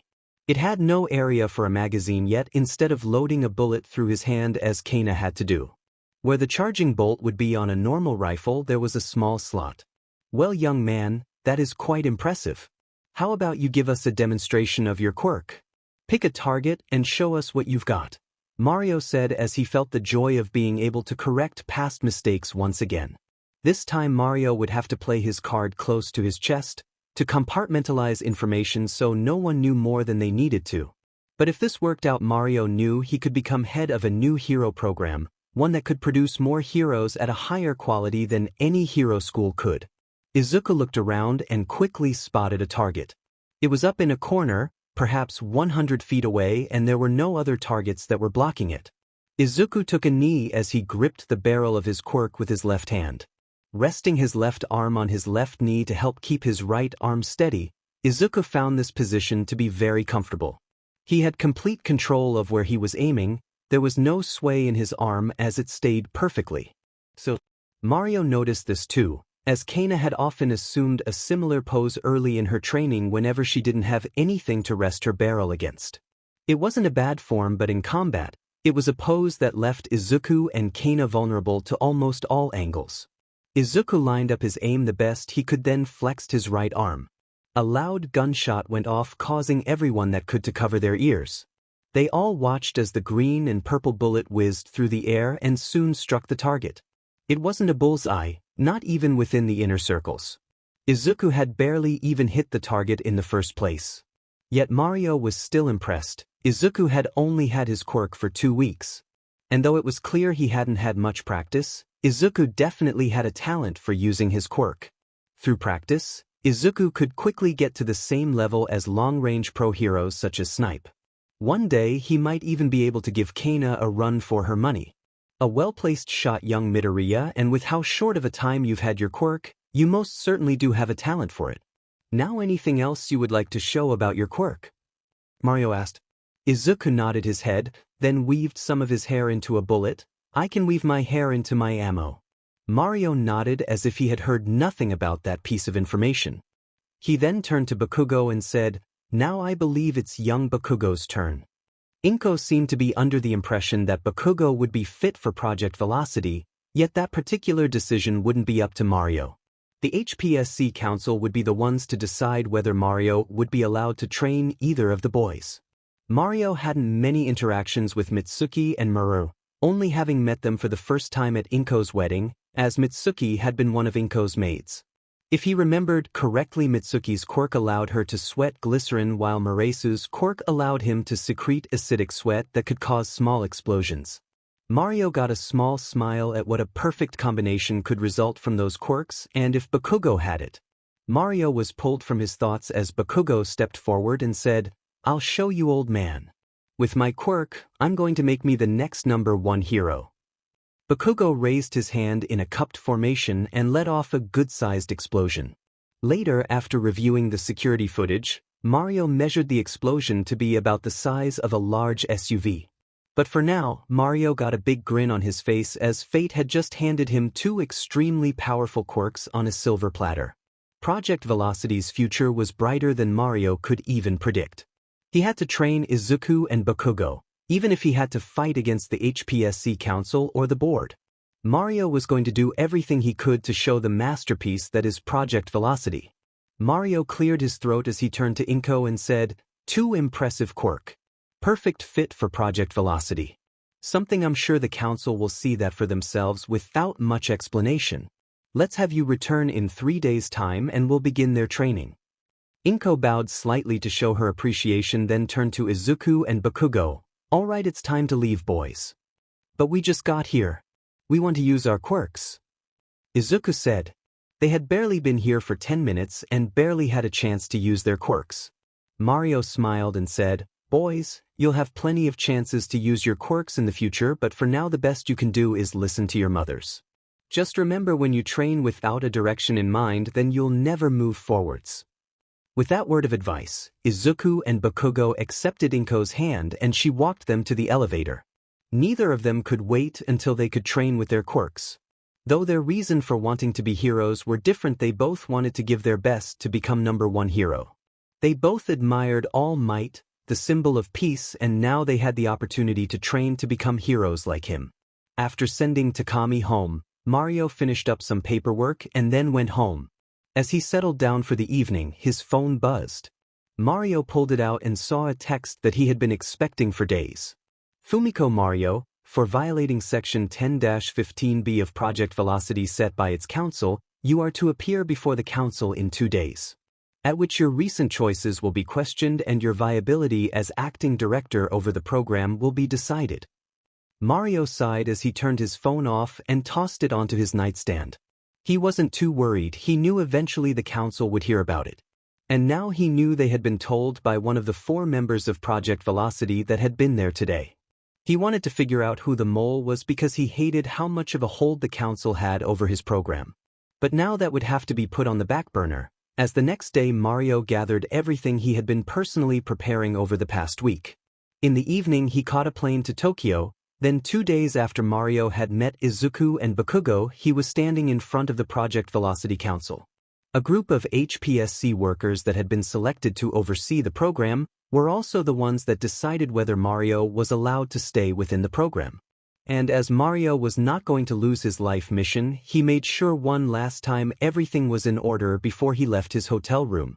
One way or another he was going to make sure Izuku Midoriya and Katsuki Bakugo were brought into Project Velocity. He didn't care how much convincing it took, something he didn't think would take much. He was ready to pull out all the stops. He had the security footage of their tests, just to show the strength of their quirks. He had their state-issue quirk documents. He had even managed to get their grade from school to show how smart they were. And it was not lost on him that some on the council liked the idea of having pro-heroes trained by them and purely on their payroll. Mario arrived at the Hero Public Safety Commission headquarters, and after scanning his ID, Mario headed to the elevator. He rode the elevator up to the 39th floor. Once the elevator doors opened, Mario walked out and headed over to the reception desk. He put his ID card on the desk and said, "Fumiko Mario, reporting for the meeting at 10 o'clock. The receptionist took Mario's ID and scanned it.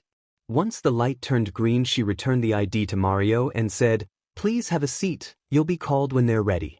After taking and slipping his ID card back into his wallet, Mario turned away from the reception desk and walked over a grouping of chairs. He selected one of the chairs and sat down as he rested his briefcase against the side of the chair. With nothing else to do, Mario thought about what he was going to say, as his word choice was going to be very important in the meeting. 15 minutes later, the receptionist called out, "Mario, they're ready for you." Mario thanked the receptionist as he grabbed his briefcase and stood up. He walked over to the set of double doors and closed the handle.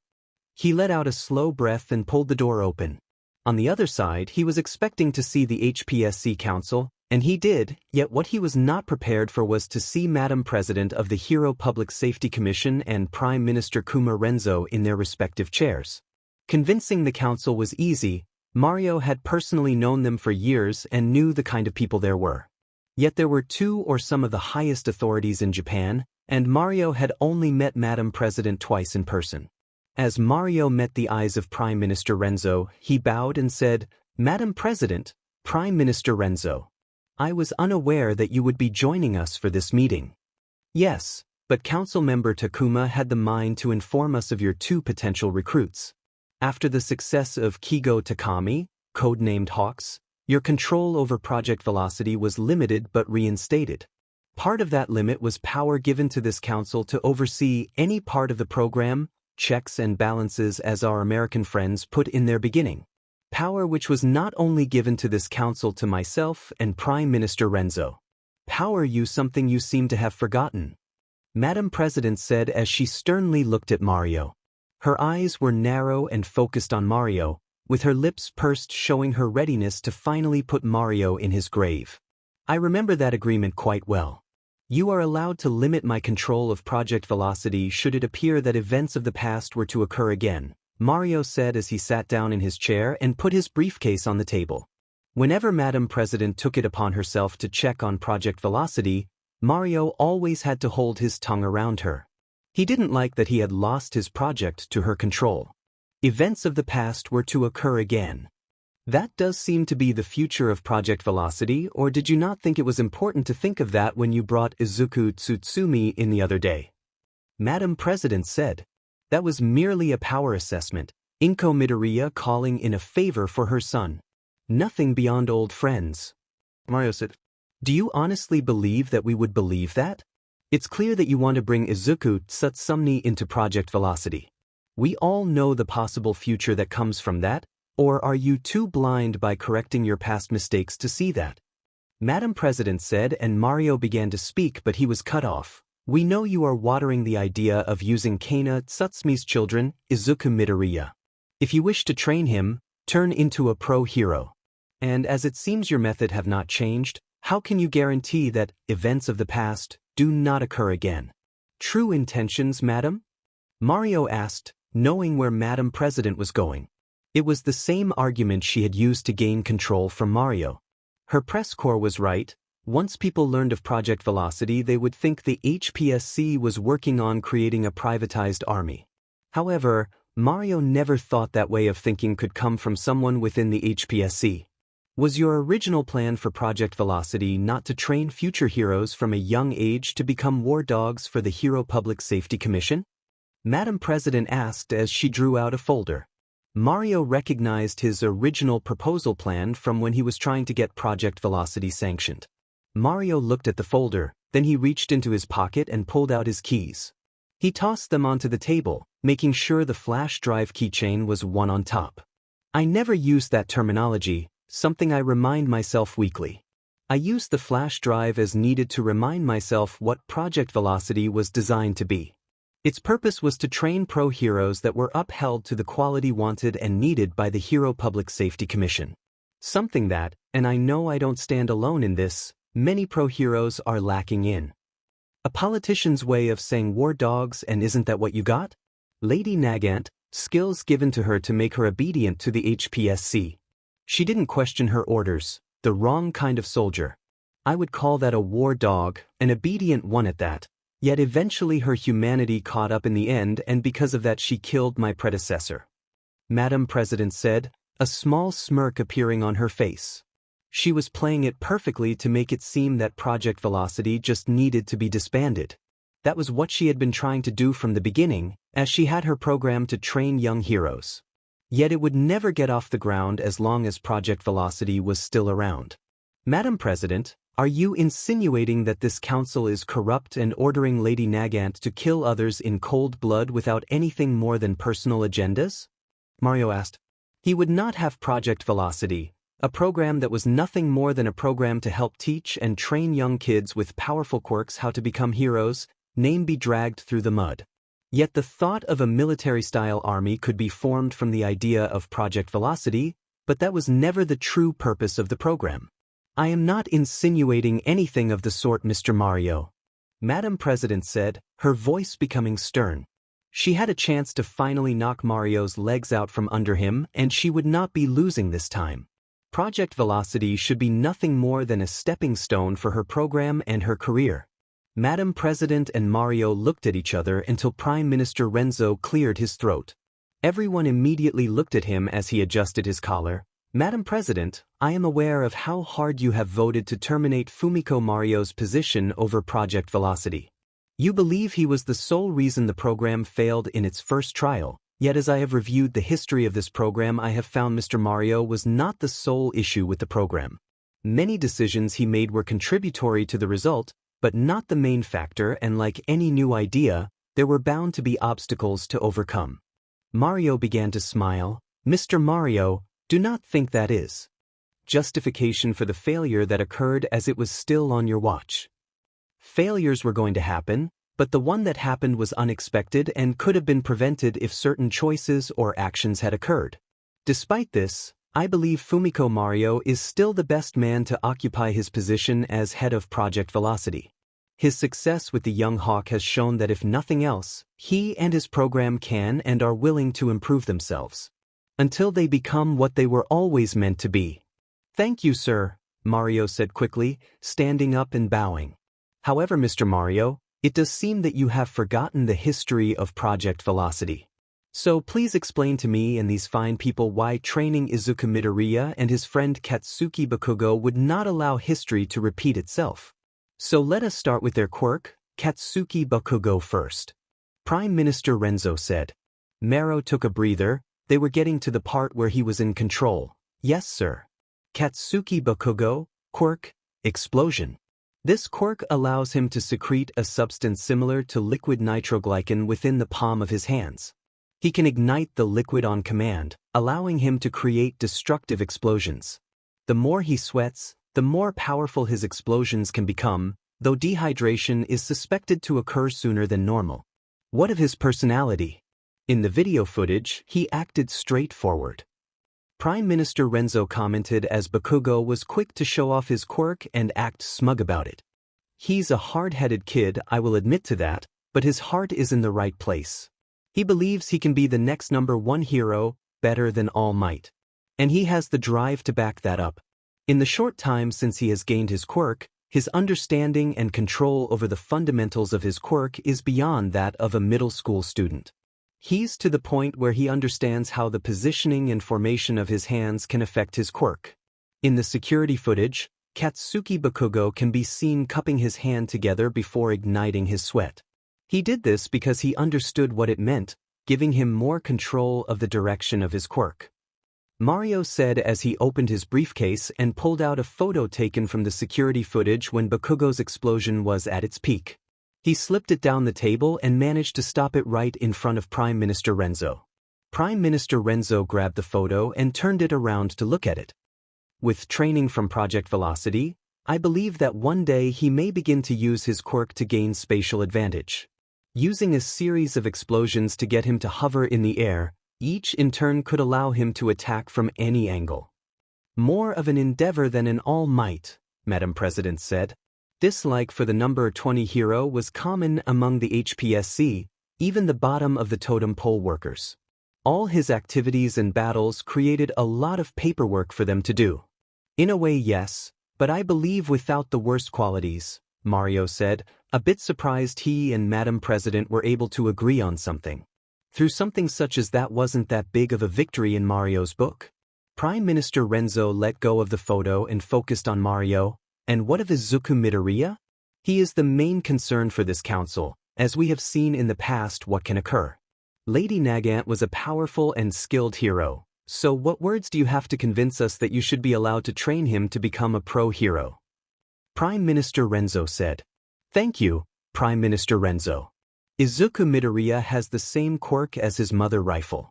When using his quirk, Midoriya's forearm and hand transform into the barrel and body of a long-range rifle. This allows him to shoot bullets weaved from his hair at long distances. Instead of inserting ammunition through his hand, Midoriya does so through a small hole on his forearm. His ammo count and range are unknown at the moment.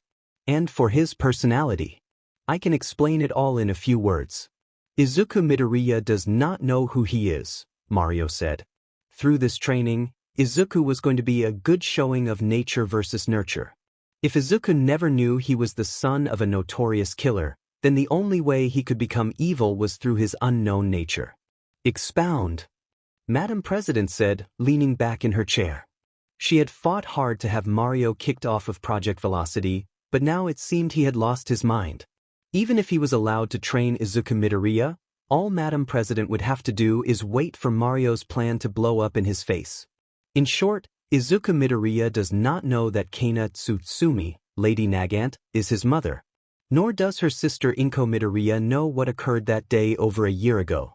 Mrs. Midoriya knows the story given to the media is not the truth. I'm sure she would have been able to figure that out on her own. More to the point, she does not know the truth. She believes that her sister was being hunted, and when Tsutsumi escaped, the people that were after her framed her for killing those heroes. This has led to Inko Midoriya believing that someone hunted down her sister, and now those same people may be after her and her son. That is why she contacted me. She wants to protect her son and help him become a pro hero. I asked if Izuku Midoriya knew who he really was, and Mrs. Midoriya informed that he had been lied to. Izuku Midoriya with his entire being believes himself to be the son of Inko and Hisashi Midoriya and has no knowledge of Kana Tsutsumi or his connection to her. Mario explained. What if the boy was to learn the truth? The media has not mentioned Lady Nagant since the month after her betrayal, yet once this boy became a hero, the media of the past is sure to question his connection to her. Evidence will be brought to light and the boy may come to question his past. He may question who he is and may seek his biological mother out. He'll have more than a few questions for her, and what do you think he'll do when he tells the truth? Prime Minister Renzo asked, keeping a neutral expression. Hiding the truth will be difficult when that time comes, but for now the past can stay hidden without much help. When Izuku Midoriya learns the truth, then it will be at an age when it will not affect him, Mario said. What do you mean? Can you be sure by training Tsutsumi that you aren't creating a worse problem? Madam President said. It shouldn't matter when it acts. When the truth comes to light, Izuku's world would shatter. Something Madam President was counting out, something she was going to make happen. Madam President, if I may be so bold to ask a question of my own. What is starting Izuku Midoriya from becoming a pro-hero in the first place?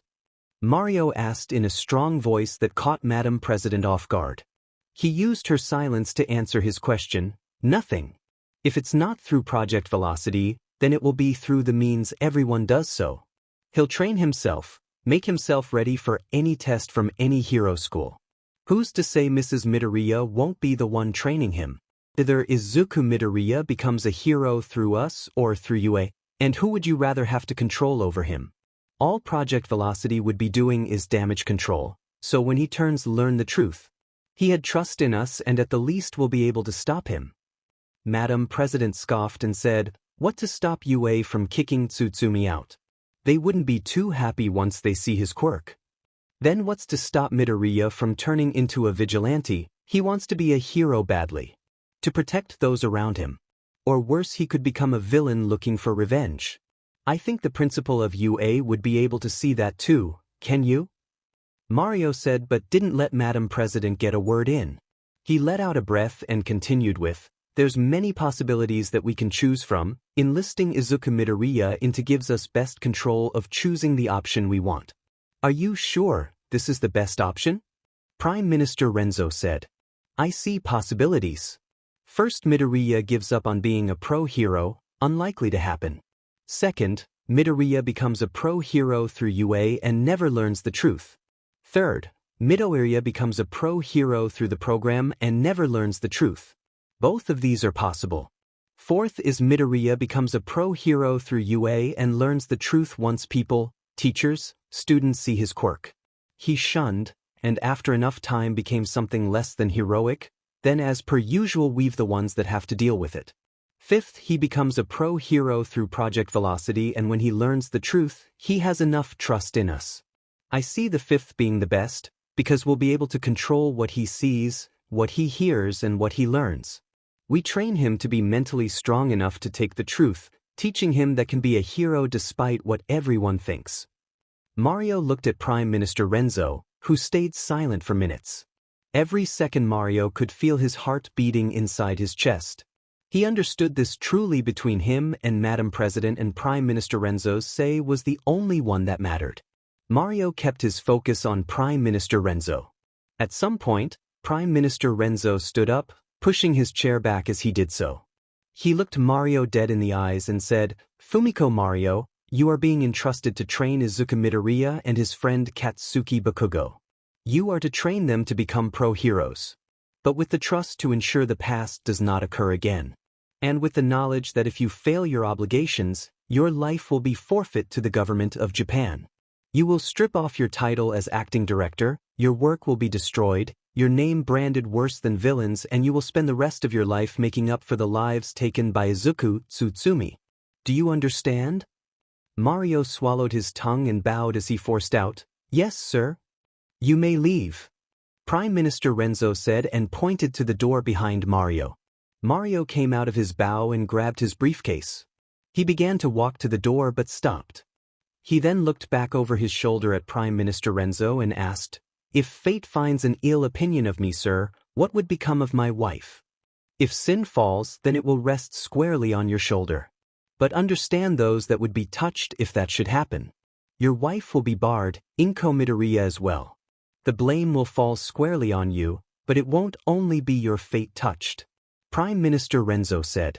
I understand, sir, Mario said with a nod, then held out of the door. He felt his heart pounding on his chest. He needed to calm his nerves. Why did he have to give up smoking? Once Mario returned home, he held a small celebration with his wife. While his wife was always supportive of her husband's antics, she did have some concerns over Izuku being the son of Lady Nagant. But she had also walked the girls growing up, she had a soft spot for them. She did prefer Inko, but Mrs. Mario was happy with how much Kano wanted to protect her younger sister. Mario promised that she would be able to meet the boys as well, but it won't be for some time. The following Sunday was the start of everything. Izuku and Bakugo were brought back to the training facility, along with Inko and Mitsuki. Once in the building, they rode the elevator up to the 5th floor, where they found Mario waiting for them. When they walked out of the elevator, he turned away from an overturned whiteboard and looked at them, putting a smile on for them. Good afternoon, and good news, the council has approved the training of Izuku Midoriya and Katsuki Bakugo. Today will be day 1 of their training to become pro heroes. I'm pretty new to this and Inko has explained a bit, but how exactly will you be training our sons? Mitsuki asked. She had never had an interest in becoming a pro hero. She had always chosen to be a fashion model as her dream career and she didn't expect there to be much overlap. It was actually her pursuit of fashion design that sparked her friendship with Inko. Inko always claimed that it was because Mitsuki wouldn't leave her alone, but Mitsuki just saw it as giving some much-needed friendly advice. Mario gave a small chuckle as he walked back to the whiteboard and flipped it around. Anticipating this, I took the liberty of writing some stuff down. On the whiteboard were several different items ranging from nutritional balance to increase muscle growth and recovery time, to the amount of training that would be done each day to maximize growth in skill and muscles, while not damaging the body. Mitsuki and Inko looked over the board. Inko didn't remember Project Velocity being this organized when she was being trained. It seemed in the years since she left, the program had become more refined. The two mothers looked down on their sons, as it was clear they had a lot of work they would have to deal with.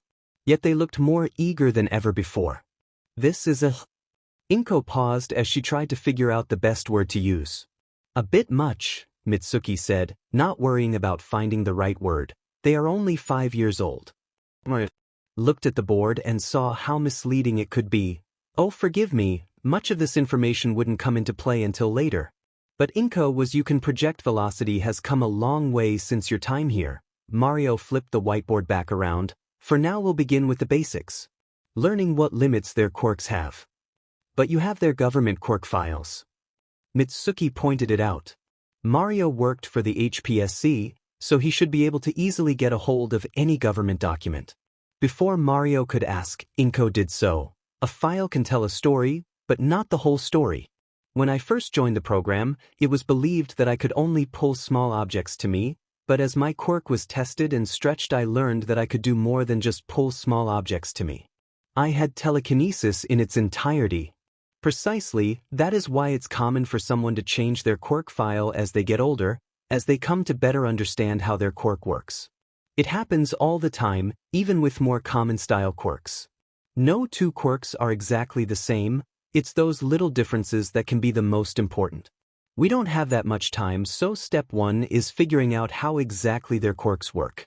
How does that sound, boys? Mario asked, looking at Izuku and Bakugo. They looked at each other, then back at Mario and began nodding their heads. They couldn't wait to learn what the limits of their quirks were. How powerful they were, how powerful they could become. If it meant getting one step closer to becoming a pro hero, then they were up for anything and they were excited.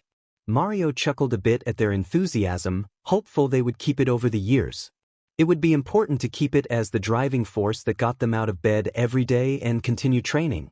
For the rest of the day, Mario ran tests to have a better understanding of their quirk. At the end of the day, Mario sent them home with the homework that they needed to think of unique ways to use their quirks. Didn't matter if it looked stupid or useless, any kind of skill could have its uses. Over the next month, Mario trained with the boys and the range of their quirks. Izuku learned the range of his quirk was a mere 200 meters, but through training and practice, he was able to slowly increase that range and his accuracy. He was able to place nearly every shot into the center of the target, something he always smiled at no matter how often he got a bullseye. Bakugo focused on his quirk recoiling on his body and how he could use the momentum generated by his explosion to move around his enemy and attack from different angles. They often came home Sunday evenings exhausted, and this caused their mother to believe their schoolwork would suffer, but every Monday they were up out of bed and eager to go to school. The boy paid attention in class and was the top student, earning the highest scores in each of their classes, especially P. Their education grew so quickly they were easily months ahead of their fellow classmates. So part of training became further their education. Yet no matter how hard the week was or how long it felt, on Saturday morning the two of them were as excited as ever to train. In the coming year, as the two practiced with their quirks, they gained a strong fundamental understanding of their quirks. By the time of his 6th birthday, Izuku was able to increase his range to 300 meters and learned that he could hold a total of 60 bullets, and he could hold them for 2 weeks before they disappeared and needed to be replaced. On the other hand, Bakugo learned that while his quirk was mainly in his hands, if he focused long enough he could get a smaller explosion to form around his body. With every new skill they learned, they practiced and trained until they had perfected it. By the time they were 7, they had skills that most first-year hero students didn't. But that didn't stop them, as Izuku and Bakugo would spend evenings together thinking of new ways to use their quirk. Many ideas were found to be just impossible, while there were a few that would have to wait until their bodies and quirks were stronger. This irked Takami a bit, using younger kids easily matching up to his skill levels. He refused to be beaten by some brats. Though that didn't diminish his friendship with them, he enjoyed hanging out with them, even coming over to either of their houses for dinner often. Their time together was mostly spent training under the program. They tried to get together outside of training.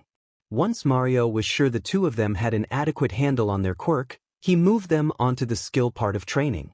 Martial arts, it being decided that karate and judo would best suit them, then beginning bukijutsu once Mitsuki and Inko were comfortable with their son handling weapons. It was 2 weeks after Izuku's 7th birthday and it was Mitsuki's train to drive them in. And as Mario had called the previous night telling them he had a surprise for them, Izuku and Kago were very eager to arrive. Once Mitsuki parked the car and unlocked the doors, Bakugo and Izuku rushed out of the car. Mitsuki cursed a bit as she fumbled to get out of the car and had to run after them, all the way screaming, "Wait, you like maggot? Stress doesn't look good on me." Mitsuki managed to catch up to them as they ran through the front doors. However, she wasn't able to catch her breath until they got into the elevator. She shot a glare at the two of them as she was doubling over and breathing heavily. Mitsuki was in good shape. She had to be a fashion model, but there was a difference between a fashion model and a professional athlete. Mitsuki was still catching her breath as the elevator arrived on the 5th floor and Izuku and Bakugo rushed out. They found Mario waiting for them, his kind smile very evident. And behind him were 2 people dressed in martial arts attire, both having black belts tied around their waists. The gentleman on Mario's right was of a large frame and tall stature. He held a narrow look on the boys, as he had his hands folded against his chest. His black hair was cut to right above his shoulder and slicked back so as not to impede his vision. He had a weathered look, with a scar that started under his left ear, followed back his jawline and ended at his chin. He looked over the 2 boys, their strength evident in their tiny frames. The woman on Mario's left was of a shorter stature and smaller frame, but she didn't look less immediate. Her blonde hair was braided behind her head and went down to her waist. Her piercing green eyes made it feel as if her stare was going straight through Izuku and Bakugo. She gave an animalistic smile that she knew put her coworkers on edge. She was going to enjoy seeing what the two were made of. And while the man was barefoot and had no gloves, the woman had a pair of fingerless gloves and socks on. "Good morning, boys. I'm glad to see you are as eager to train as ever. Today I would like you to meet your new instructors. Sensei Hahu and Sensei Hidemu are hero public safety workers, but they are masters of the art of karate and judo. And they have agreed to train you too. You will train with your respective sensei, and then every 2 weeks you will switch and train with the other sensei. And when they agree you have the basics down, you will be trained on how to use your new skills in tandem with your quirks. Any questions?" Mario asked, and when neither of the young boys spoke up he continued with, "For now Midoriya, you're with Sensei Hidemu. Bakugo, you're with Sensei Ha." The 2 boys looked over their new mentors and then bowed, yelling, "Thank you for teaching us. Dismissed, your new uniforms are in the changing rooms," Mario said, waving the boys off to get changed.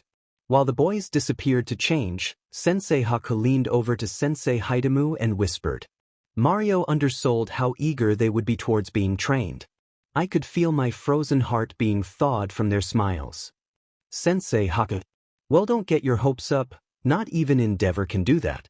Everyone's eager in the beginning, they all eventually break and then the real training begins," Sensei Hidemu said in a downtrodden voice as she shook her head. The boys returned shortly after, wearing martial arts attire that Mario had set aside for them. Sensei Hidemu looked at Izuku and said, "All right, die job, Looks like you're with me for the next 2 weeks. Come with me. Izuku bowed, then followed Sensei Hidemu to a different area of the floor where some padded floor mats were waiting for them. Izuku looked them over, then turned to Sensei Kuma to ask a question. How are we going to begin?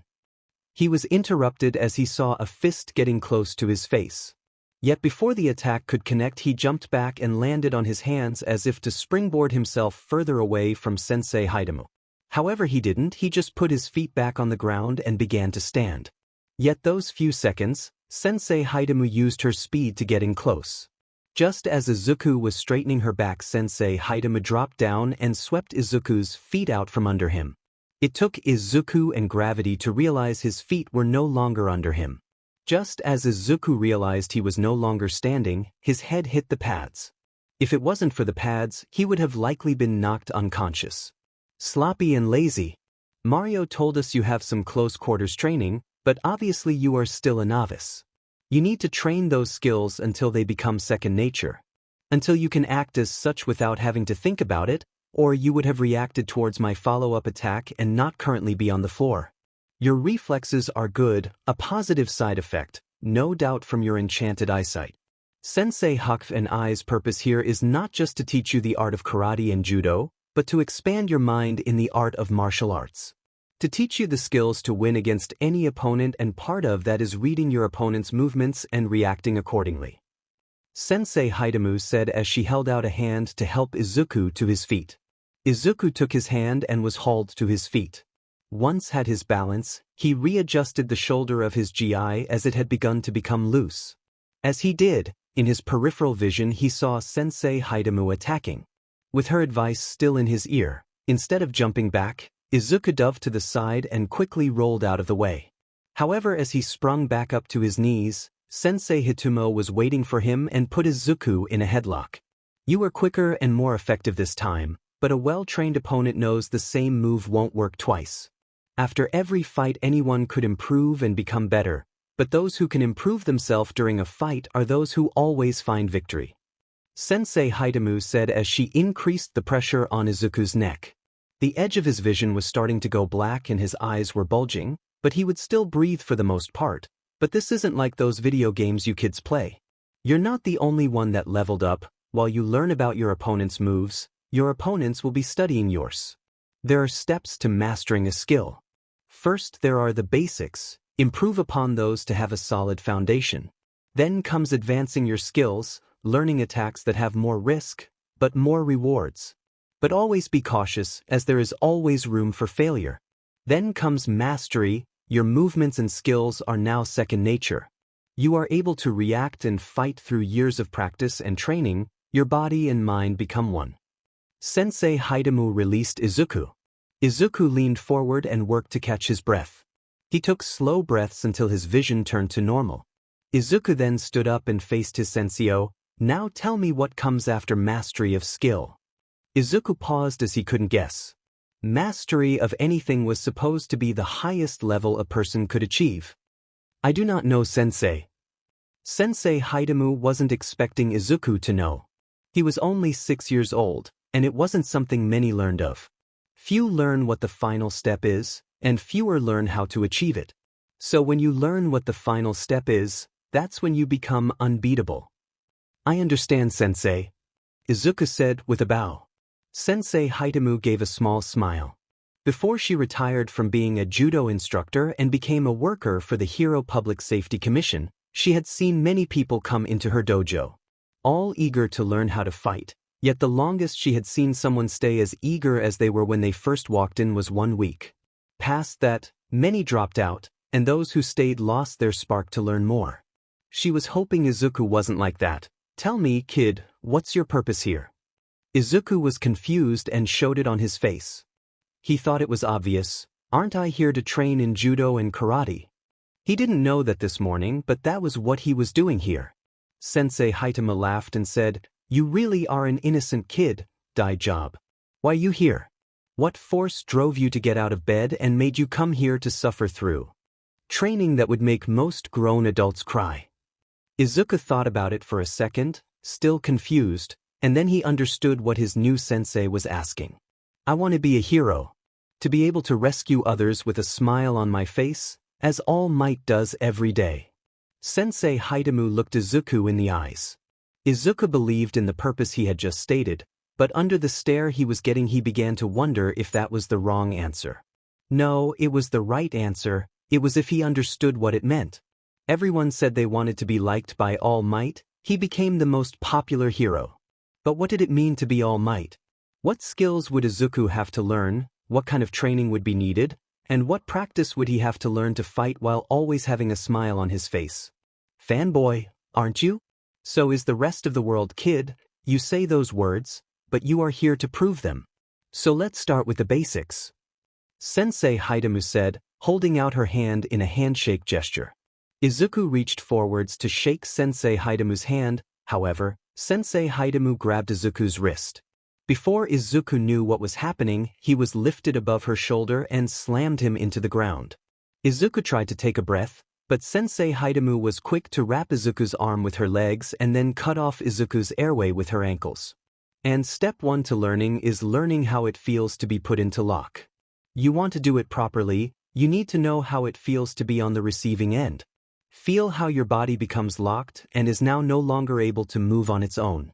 The force of your opponents becoming an immovable wall that you have little chance of pushing back. To learn this for the next 2 weeks, you'll be like this. You with your back on the floor, looking up at the ceiling. Once you have that, then I'll teach you how to free yourself. I understand, Sensei. Izuku said in a breathless voice. Sensei Hidemu looked over Izuku and she believed there was some truth to Izuku's statement. Within only a few minutes, Izuku had gained a better understanding of what it meant to be a pro hero and what it meant to train within martial arts. And that was more than most people she met. The rest of the day, Izuku was put into different judo locks of bent arm, leg arm, cross arm, straight arm and knee arm. Sensei Kuma forced Izuku to hold each lock for 10 minutes while instructing him to feel how the different locks moved his muscles, forcing his tendons to an extreme range of motion. How that prevented him from moving whatever was being locked and how it immobilized the other parts of his body. Bakugo wasn't much better. He spent just as much time on the mat as Izuku did. He had spent the whole day learning how to block an attack. That or learning how to take a punch or a kick. When the two of them got home, they were never more grateful to be about to take a warm shower than to go to bed. While both options, judo and karate, were open to Izuku and Bakugo, they still had their preferences. Bakugo excelled at karate, getting the basic stance and form down quickly, while Izuku had taken to judo like a prodigy. Every time Sensei Hidemu showed him a new move, Izuku internalized everything. How his body felt, how it was unable to respond, and most importantly how Sensei Hidemu taught him to break free. Over the next 6 months, Izuku and Bakugo's skills improved greatly as their sensei held nothing back. By the time winter hit, the boys had a good enough baseline that Mario saw fit to let them use their quirks during martial training. That was where they would learn how to use their new skills and quirk in tandem. So in terms of karate, Bakugo practiced adding force to his attacks with his explosions. With a palm move, unleashing an explosion as his fist hit to increase the force directly into his option's chest. While within judo, Izuku worked on the timing of transforming his arm to suddenly increase the range of his attack and push his opponents away from it. On the side, Izuku learned how to create better leverage with his elongated arm to either break out of a hold or to better immobilize his opponents without having to use much strength. While they practiced these skills with Sensei Haku and Sensei Hidemu, the boys found it better to practice with each other. So every first Saturday of each month was set aside for the boys to spar against each other and train with someone of their own skill level. Mario noticed along with the sensei that as soon as the spar, the boys' already accelerated growth was becoming more so. And Mario remembered how well Kana and Inko had progressed when they fought each other. Every day Mario marked their boys' progress, and every day he was satisfied with how well everything was coming together. Project Velocity had just started out a program to feel a problem no thought the world had. He was lucky that the old HPSC president saw the same program. He was lucky to find Kana and Inko. He was lucky that when it came down to it was decided he was too invaluable to the program to taste to the side. He was lucky to be able to find Takami, and now he was lucky that he was training Izuku and Bakugo. Mario turned off his computer after finishing the day's assessment. As he stood up, he couldn't help but wonder when his luck was going to run out. If he was lucky, never, but like all other recourse eventually it would be run dry. As it was standard for Project Velocity to give time to lay a foundation for new trainees, Izuku and Bakugo's first major evaluation wasn't until they were 8.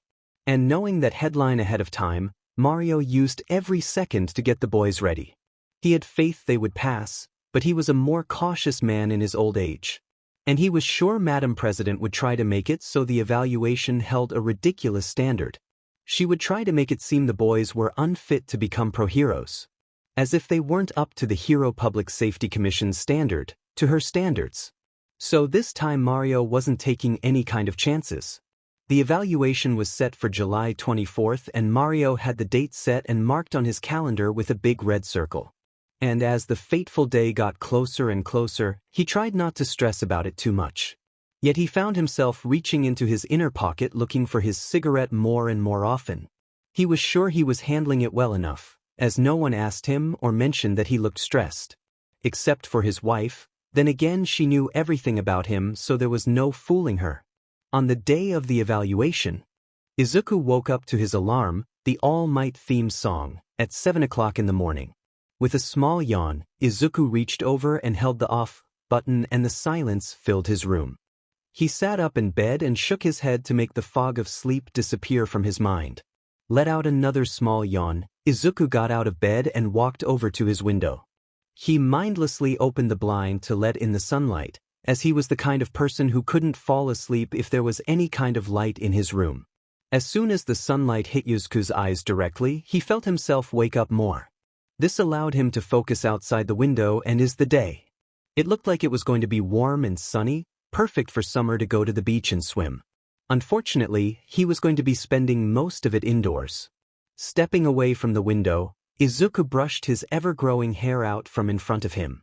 The motion of brushing his hair out of his face reminded him why he needed to wake up so early.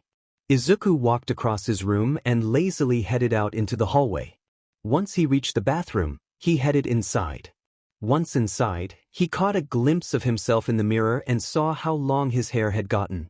Even with his hair cut only 3 weeks ago, it is already starting to reach past his neck. Izuku sighed as if that was going to be a battle. Keeping his hair at a normal length, he was going to fight his entire life. Pulling himself away from his reflection, Izuku walked over to the shower and drew back the curtains and turned the knob to hot. As Izuku waited for his shower to warm up, he shuffled back over to the sink and grabbed his toothbrush and toothpaste. After wetting the bristle and putting on some toothpaste, Izuku set about brushing his teeth. While Izuku often came home from training tired or exhausted, Inko never let him skip his hygiene. By the time he was done brushing his teeth, the shower had warmed up to a comfortable temperature.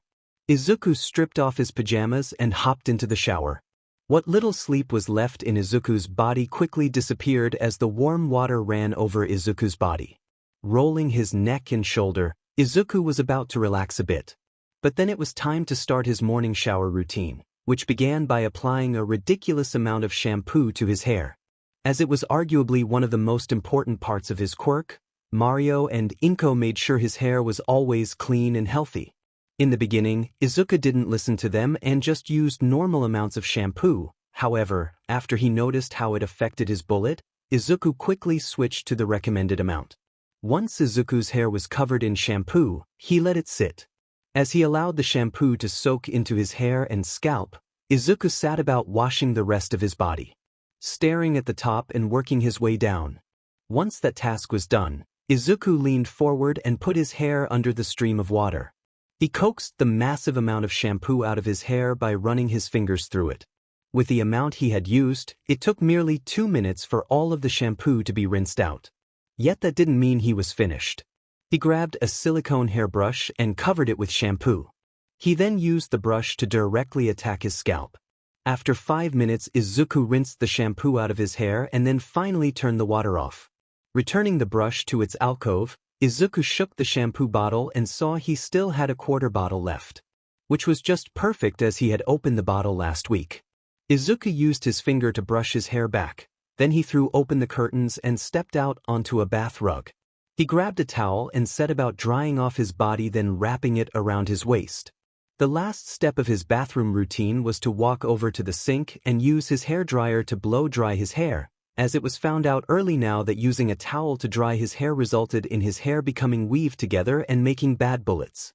Izuku took his time drying his hair, as this is why he had to get up early, as it took the most time. Finally, once his hair was dry, Izuku turned off the hairdryer and sent it on the counter. Normally he would be fine with letting his hair fall into its natural position, but with how long his hair was getting and the evaluation happening, he knew he needed to make it look presentable, so he grabbed a comb and began to style it. Once Izuku found a look he liked, he grabbed a can of hairspray from under the sink. Once his hair was sure to stay in play, Izuku returned the hairspray and then walked out of the bathroom. He hurried down the hallway and walked back into his room. After hanging his towel on a hanger on the back of his door, Izuku dressed himself in a pair of blue jeans with a belt and an All Might t-shirt, as it didn't matter where he went, he was going to wear something All Might.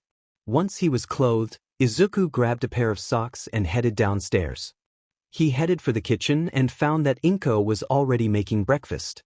He began to make his way to the table but stopped when a knock came from the front door. "That must be Katsuki, can you get the Zuzu?" Inko said as she worked on finishing breakfast. Izuku nodded, spun around on the wood floor and headed to the front door. Already knowing who it was, Izuku opened the door and met Bakugo.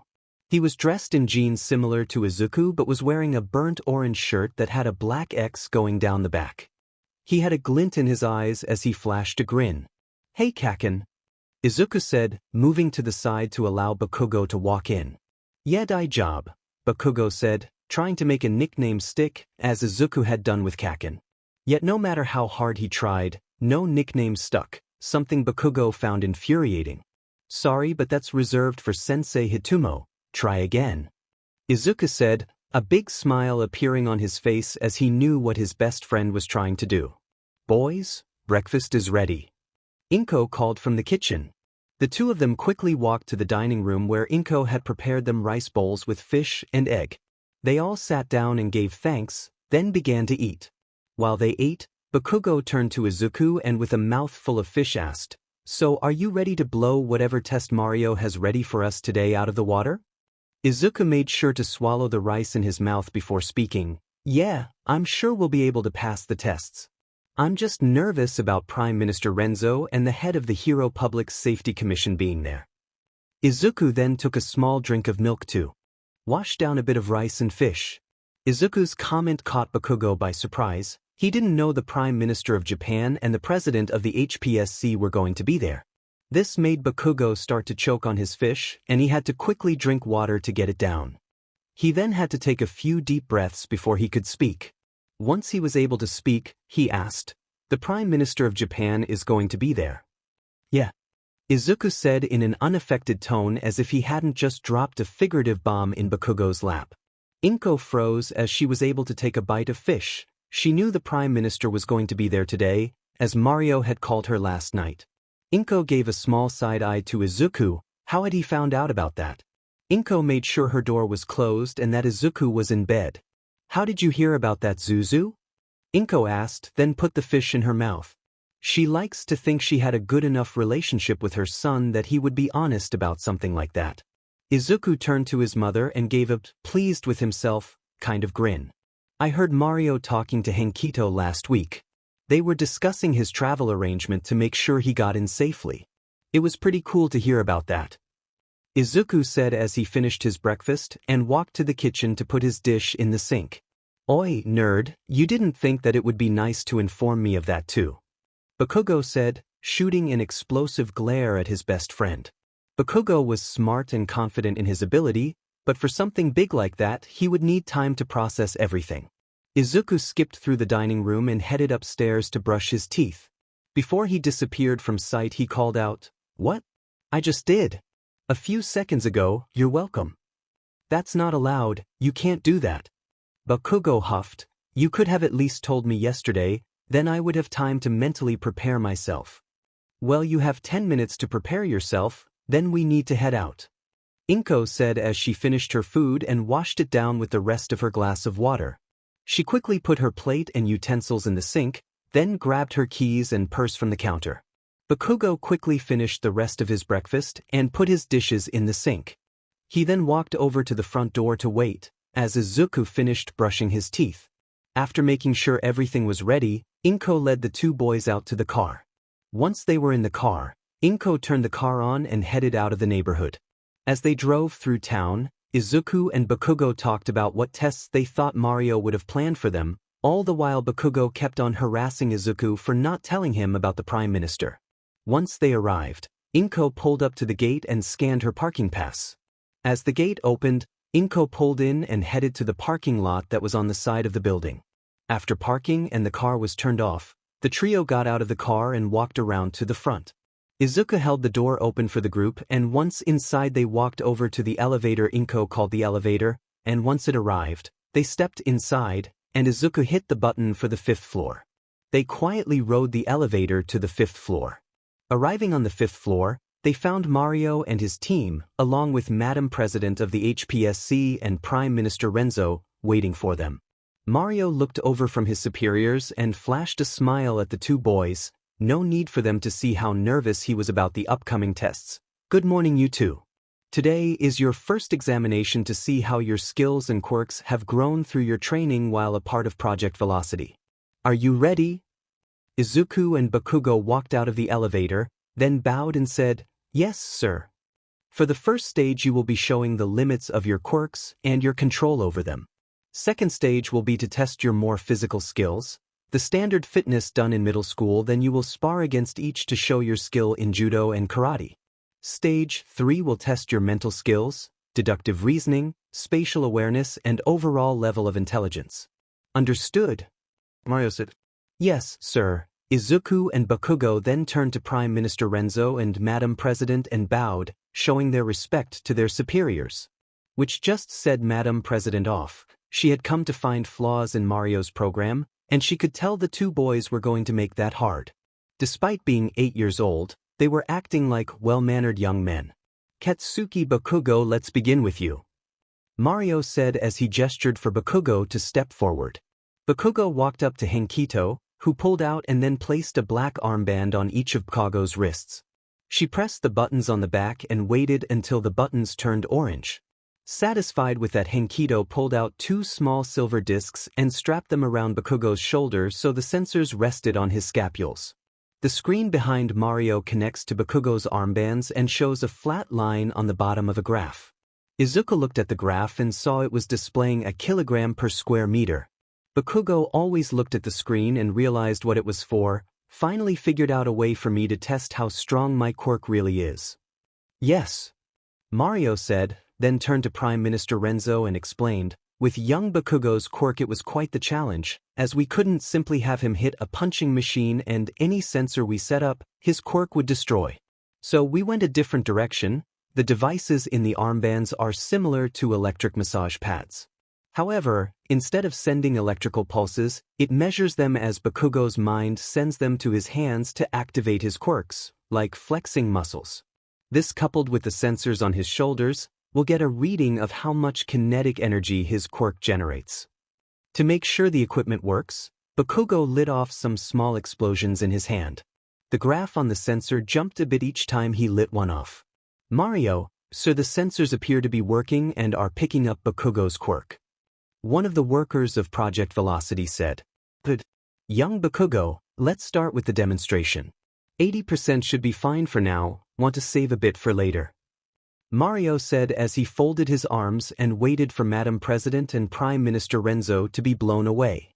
Bakugo nodded, signaling Henkito to step back, cracked his knuckles and held his hands out in front of him, his palms wide open. He gained a massive grin and yelled, "Go to hell!" to flex both of his arms and ignited most of his sweat. As Bakugo worked to hold his ground, most of the others had to do the same. Izuku simply stood simple, and Inko had to use her quirk a bit to anchor her feet to the ground. As soon as the initial explosion was over and as Bakugo waved the smoke from out in front of his face, Mario looked over at the screen and looked over the graph. The entire explosion only lasted for 2 seconds, but the graph began to fall back down to 0. Dismissing this, Mario moved the sensor around until he found the highest point of the graph. He smiled when he found the number and did some quick calculations. Congratulations, young Bakugo, you generated 50,000 kilograms per square meter. That is a little under half the force the average car generates in a crash while going 95 kilometers per hour. Well done. Impressive display of power. Prime Minister Renzo said as he patted some smoke out of his fur. Though power is nothing without control, what do you have ready to show his level of control? A skill young Bakugo has worked on for some time. Mario said as he reset the graph and pushed a button on the keyboard. Panels in the floor and ceiling opened up, and a red target moved into the room.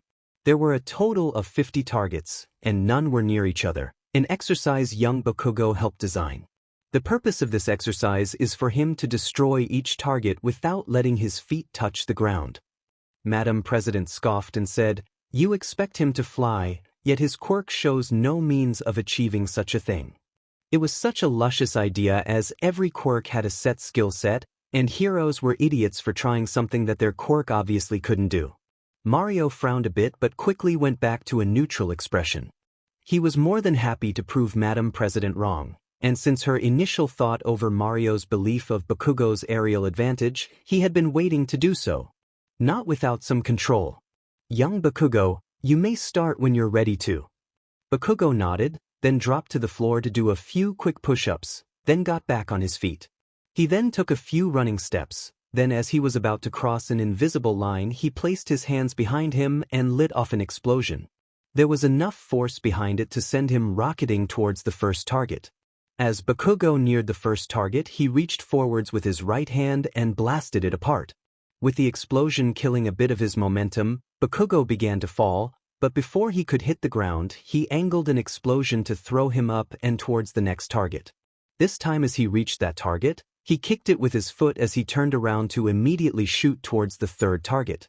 Madam President did not seem too pleased by this and folded her arm and looked at the ground. However, Prime Minister Renzo was looking over at the graph, which was jumping up every time Bakugo lit off an explosion. This time the sensors were only reading 2,000 kilograms per square meter, more than enough to send Bakugo rocketing around the room.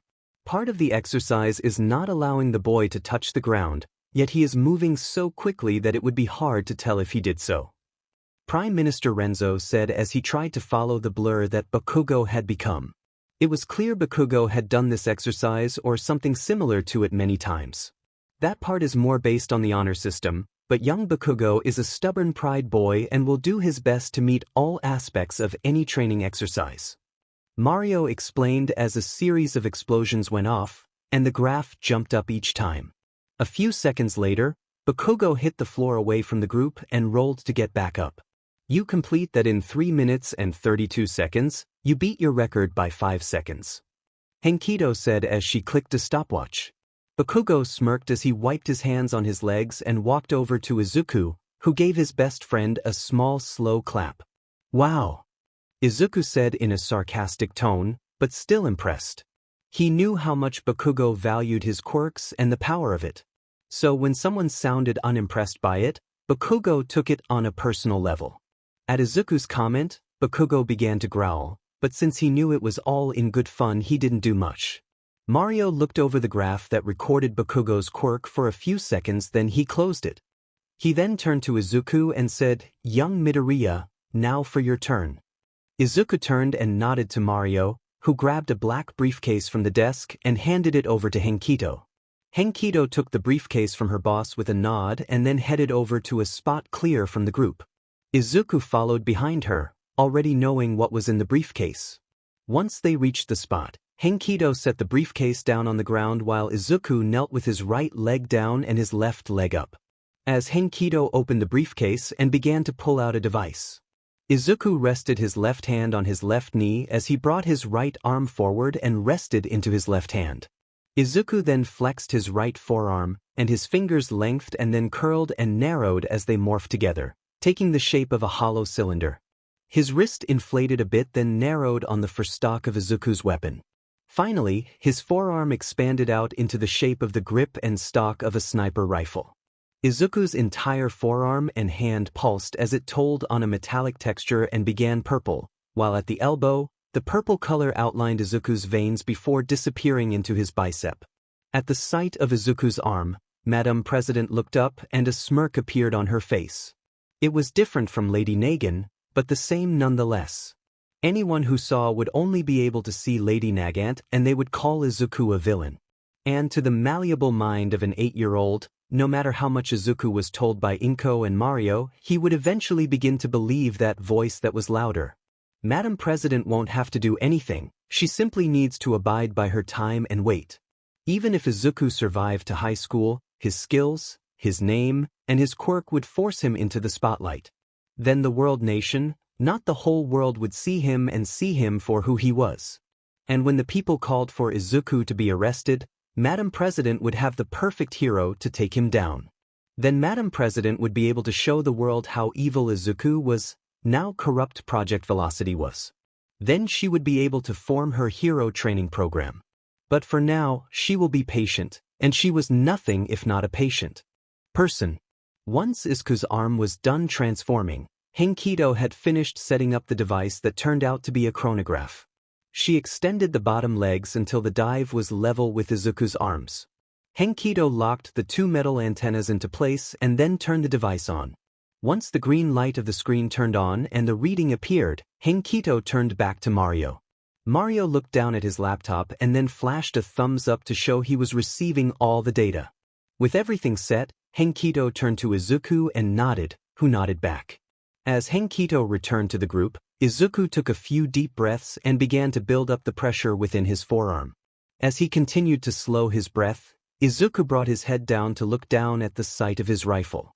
As the range came into view, Izuku smirked as he saw a target downrange, hovering in midair. Mario was already testing Izuku. "On your time," Mario said, not noticing that Izuku was already beginning to align his shots. Izuku took a few seconds to align his shot with the target, and then with an exhale he flexed his entire right arm. Immediately, everyone covered their ears from the bullet breaking the sound barrier. He had learned that while the motion of flexing his right arm was not needed to fire a bullet, Izuku had found when he focused on his right arm, he could fire a bullet at a higher speed. Izuku's arm was kicked back a bit as the bullet went rocketing out of his arm and through the chronograph. Izuku didn't move to see the score as he watched his bullet hit a target Mario had secretly put up on the other side of the building. Once the bullet hit the target, Izuku exhaled as he sat up and began rubbing his right shoulder a bit. While training, his right shoulder had got used to the kickback, but the higher precized shots still left his shoulder feeling a bit sore. Izuku continued to rub his shoulder as he stood up and looked over at Mario, who winked and then looked at his monitor.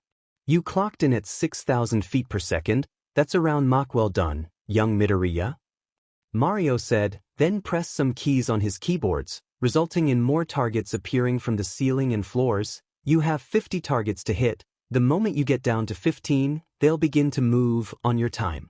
Izuku nodded and turned back to all the targets. They were all varying distances from Izuku.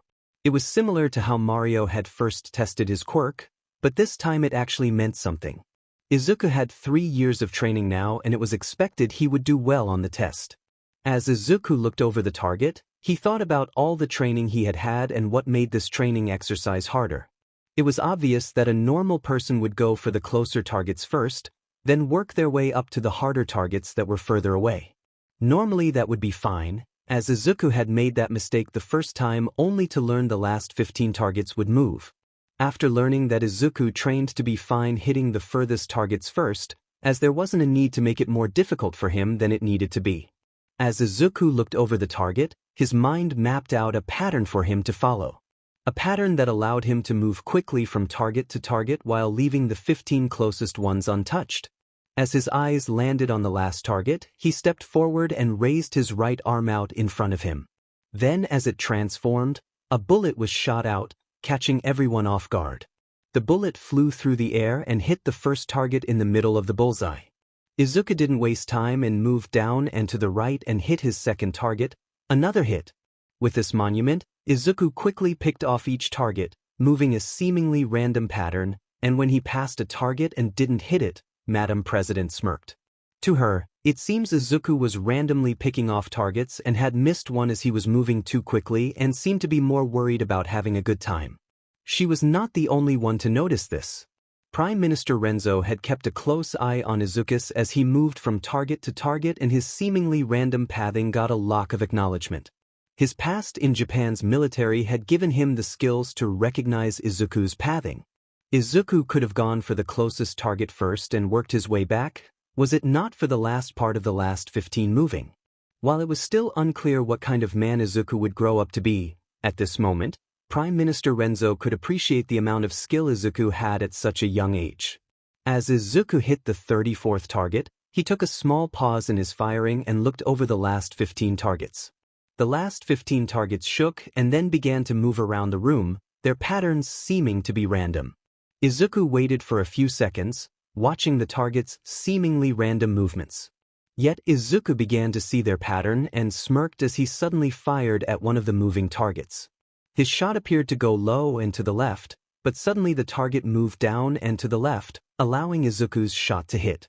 Izuku then moved his arm around and then fired 3 bullets, and hit 3 more targets. Izuku then paused for 5 seconds, then, without moving his arm, fired 2 bullets. The 2 bullets moved in line with each other, but then the first bullet hit a target. It created a hole that the second bullet used to fly through the target and hit a different target that moved behind the first target. Izuku grinned at his shot but then noticed the last 8 targets had begun to move more quickly, and their pattern had changed. Izuku looked over at Mario, who kept a straight face. Izuku shook his head. Mario was always looking for new exercises for them to do or making their exercises harder. Izuku moved back to aiming, but this time it took nearly a minute before he took another shot. Then as Izuku tracked the last 7 remaining targets, his vision began to go blurry. Izuku wanted to blink, but then his vision went clear, and his field of vision expanded. He did not have to move from target to keep track of them. His eyes were able to keep track of them all at the same time. Izuku's eyebrow lifted at this sudden vision. He knew he had enhanced vision which allowed him to see further distances but being make all this information at once. It was new to him, yet Izuku's arm was slowly moving into position. Once his arm stopped moving, Izuku didn't hesitate to take a shot knowing it was going to go right where it needed to. Yet Izuku was still a little surprised when the bullet hit, but then his arm began moving again. In each position, he fired a shot and then quickly moved to the next one. As he fired the last bullet, Izuku blinked, and the last few seconds became a bit of a blur. Well done, young Midoriya. You complete the course in 3 minutes and 31 seconds, a new record. Mario said, then looked over at Prime Minister Renzo. I find myself feeling the need to point out that young Midoriya here was able to hit bullseyes on everything. A point that did not need to be made and does not affect my decisions, but one that is greatly appreciated. Prime Minister Renzo said, now I believe you stated the second phase would be showing their physical strength. Yes. As it is standard in Japan, beginning in middle school, yearly every student is required to complete 8 tests without their quirks. These tests are used to mark and track their growth through middle and high school, and to test different strength attributes, strength, speed, flexibility, though for the sake of time we'll be removing the endurance test. We'll begin with the 50-meter dash. Mario explained and then turned to his employees and nodded. They all quickly began setting up the needed equipment for the different testing. For the 50 meters, they placed 2 laser sensors 50 meters apart that would begin a timer when someone broke the first laser and stop the timer when they broke the second one. Once this and more were set up, Mario called the 2 boys up and had them line up at the first laser. Bakugo was first, and when the starting gun went off, he took off down towards the second sensor. He flew down the track and managed to earn himself a 45.4 called out by the machine at the end of the 50 meters. Bakugo cheered a bit as he flashed a grin at his best friend. After Henkito reset the timer, it was Izuku's turn. He walked up to the first laser and looked down the 50 meters to the second laser. He took a deep breath, and when the starting gun went off, Izuku exhaled and pushed off the ground as hard as he could. He shot forwards and quickly got his left foot out in front and, when he landed on it, shifted his weight forwards. This allowed him to keep his speed near his highest, earning him a 44. Kaken, looks like I won that time. Izuku said as he slowed, then turned and walked back to the group.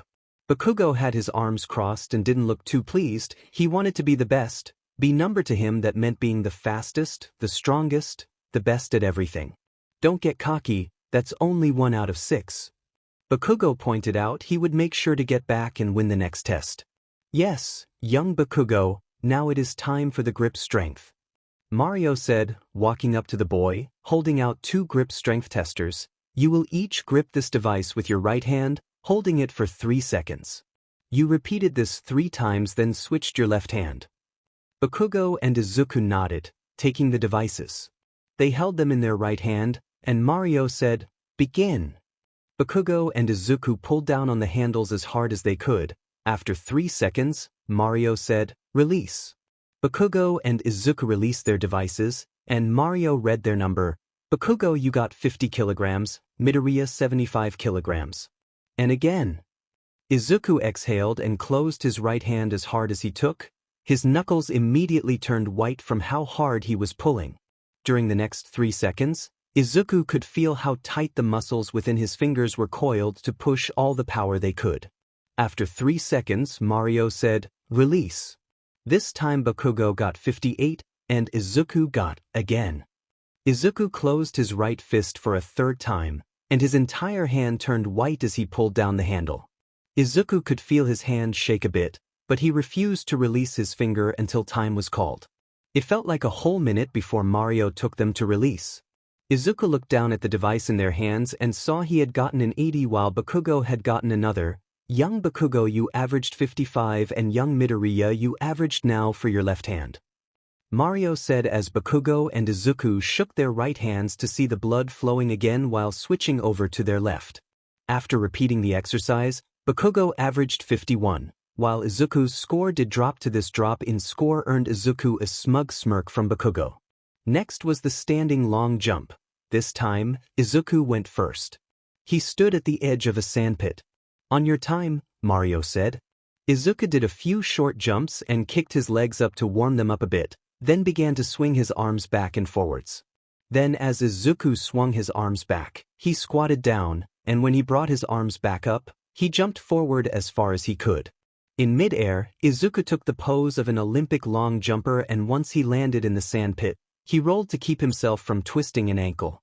Izuku quickly hopped up on his feet and saw he had jumped a little under 3 meters, well above the average of someone his age and height. However, when Bakugo stepped up and launched himself into the sandpit, he beat Izuku with a 3.4-meter jump. Izuku smiled and dropped a bit as Bakugo stood up and brushed himself off. Bakugo gave his best friend a massive grin while Izuku reciprocated by sticking his tongue. Their rivalry was stopped as Henkito walked up and handed them 2 gray ball. All right, for this test you are to throw the ball as far as you can, Mario said, earning him a confused look from Izuku and Kawog. Neither of them could really believe this was an actual test. It was so simple. And as with everything, Bakugo had to turn it into a competition. Bakugo twirled his ball in his hand as he looked at Izuku and said, the one that throws it further gets lunch free from the other. Looks like Aunt Mitsuki is buying me lunch, Izuku said as he lightly tossed the ball up into the air before catching it. He let the ball roll down his arm before popping it back into the air and catching it again. Izuku then stepped forward to a line Henkito had placed on the ground. Izuku stood at the line and then drew his right foot and arm back while bracing his left foot against the ground. With an exhale, Izuku shifted his weight forward while throwing his right arm forward. At the last second, Izuku whipped his wrist forwards and threw the ball into the air. The ball went soaring through the air, spinning as it arced until it began to slow down and eventually gentling, falling back down to the ground. 18.3 meters. Henkito said, looking down at her tablet. Bakugo laughed as he stepped forward. In a similar fashion, Bakugo threw the ball into the air, where it had a longer hang time than Izuku's. This made it appear that it would go further, but it suddenly lost all momentum. This caused the ball to fall to the ground and bounced a bit. 17.9 meters. Henkito said as Bakugo's score appeared next to Izuku on her tablet. Good job, you two. Next is sit-ups, Mario said. Izuku and Bakugo immediately dropped to the floor and got ready. Mario started the timer, and Izuku and Bakugo began to sit down. Bakugo was going faster in the beginning, easily getting in more reps faster than Izuku was. But by the 2.5-minute mark Bakugo was beginning to slow down, while Izuku kept his steady pace and became too slow to catch Bakugo's count. The moment Mario called 5 minutes, Izuku and Bakugo fell to the ground, gasping for air. Mario gave them a few seconds to catch their breath before asking, "What's your count?" 102. Izuku and Bakugo said at the same time. Mario didn't question it as he had also been counting and was not all surprised that they had the same score as they trained together and had similar levels of strength. Next was the seated toe touch, and as Izuku was more specialized in judo, he was able to get 10 centimeters, while Bakugo got something Bakugo wasn't too pleased with as by his count he was losing overall. Then for the final test, there were repetitive side steps. Both of the boys were told to stand between a pair of cones that were 1.5 meters apart. As the sound of the starting gun, they began to jump back and forth between the cones. After 5 minutes, Mario asked for their count, and they both gave the answer of 245. Impressive young boys, you have done well and are able to score the same as the average middle schooler. Well done, now for your spar, you have 10 minutes to rest and get change. Mario said, pointing to the changing room behind him. Izuku and Bakugo nodded and walked to the changing room. While they were resting and changing into their martial arts gi, Mario looked over at Madam President, and Prime Minister Renzo asked, "Do you have any thoughts you would like to voice? You have done well training these boys, there's no question about that. However, there was never a question or concern about that. You may not like to believe it is a concern, but no matter how much you deny it, the question of those boys' character will live with them for their life." Madam President said. Mario nodded, then saw Inko's nostril flare and a small glow of green emitting from her eyes. Madam President, one's character cannot be defined until one has an opportunity to define it. You may not choose to believe that they are different from who you see them as, but there will come a day when your concern is no longer understandable. Mario turned to his monitor, but Madam President wasn't finished. You clearly do not understand what you are doing here. Izuku Midoriya, the more you train him the bigger of an issue he will become in the future. When you learn that, it will be too late to fix it. Mario just shook his head as he continued to look over all the data from the test. He glanced over at Henkito and whispered, "Move to Mrs. Midoriya, and stop her from doing anything stupid." Henkito nodded but began to move. Mario then turned to Madam President and said, "That may well be true, but I believe on that day it will be you who learns something." Madam President huffed as she walked up to Mario. "You forget your place, as your position over Project Velocity has been and can again be revoked. You might be able to pass the benchmark, train those boys into heroes, but in the end you will fail at what you set out to do. Because you chose the wrong person, Tsutsumi was not as great as you thought."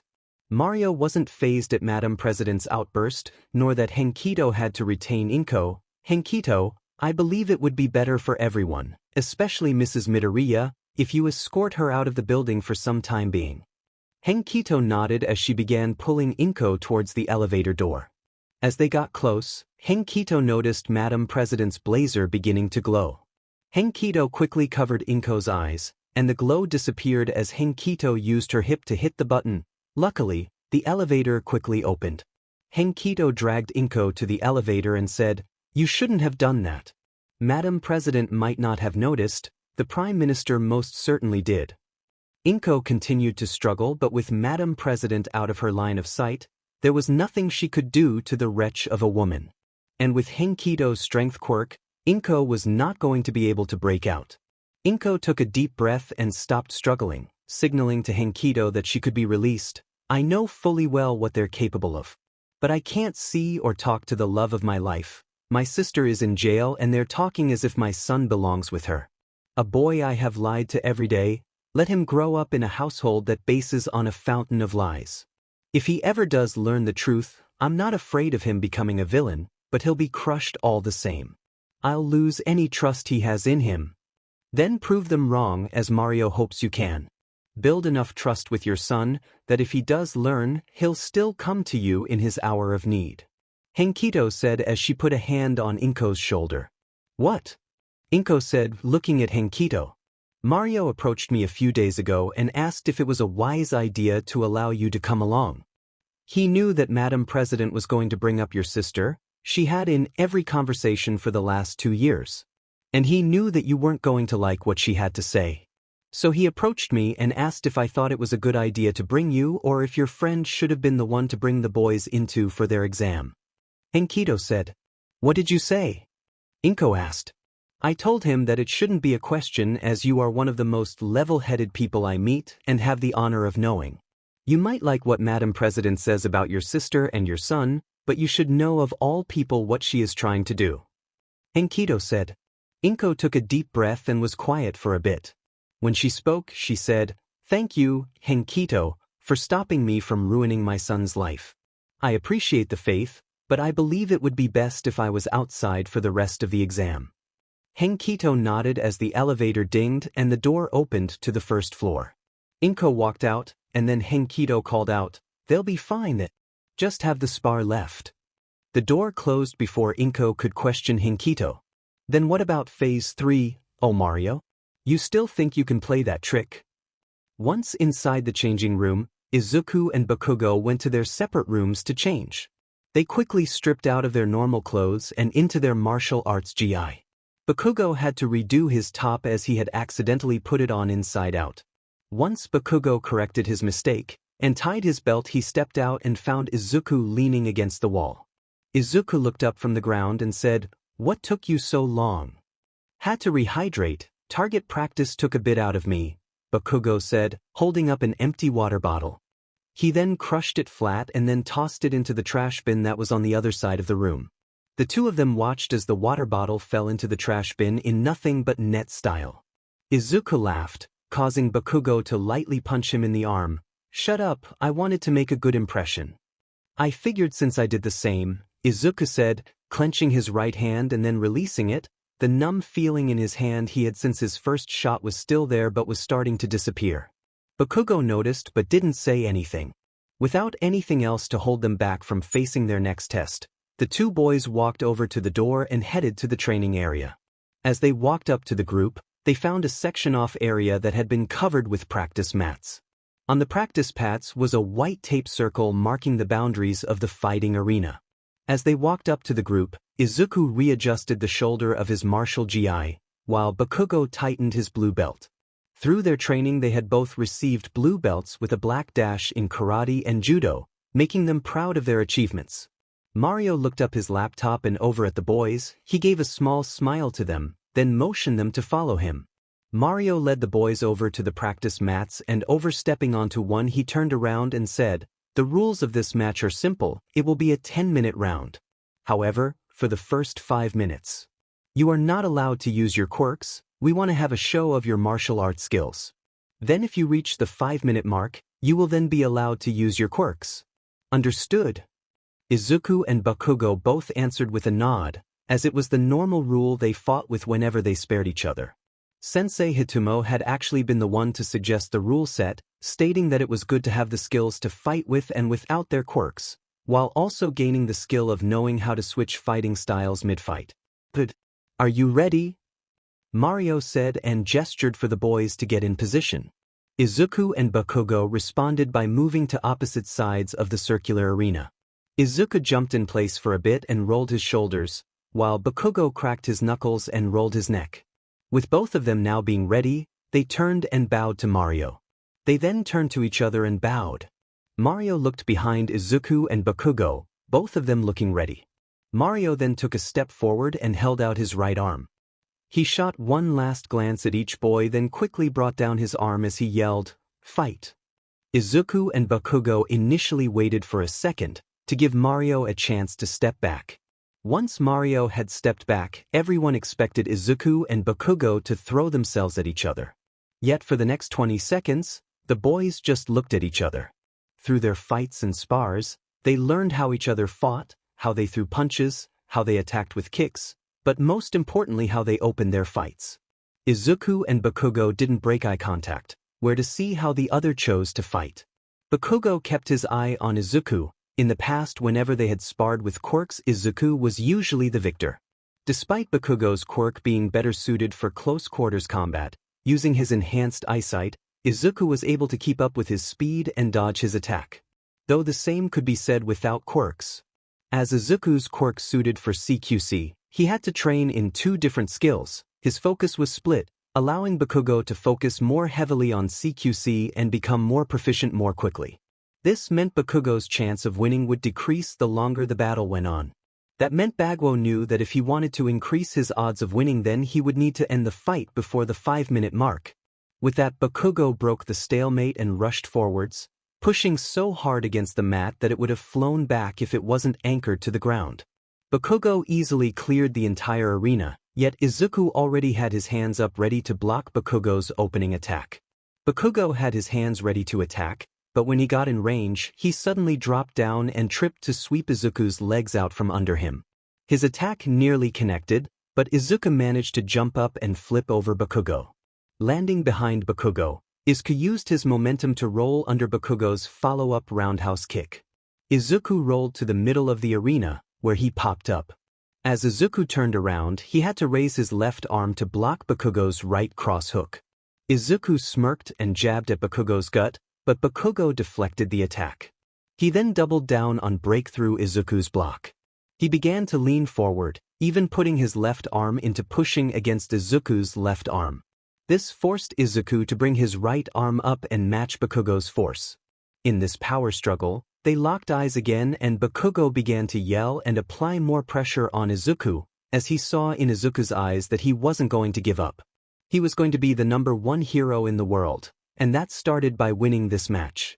Yet as Bakugo continued to increase the pressure, Izuku just matched Bakugo's force with a straight face.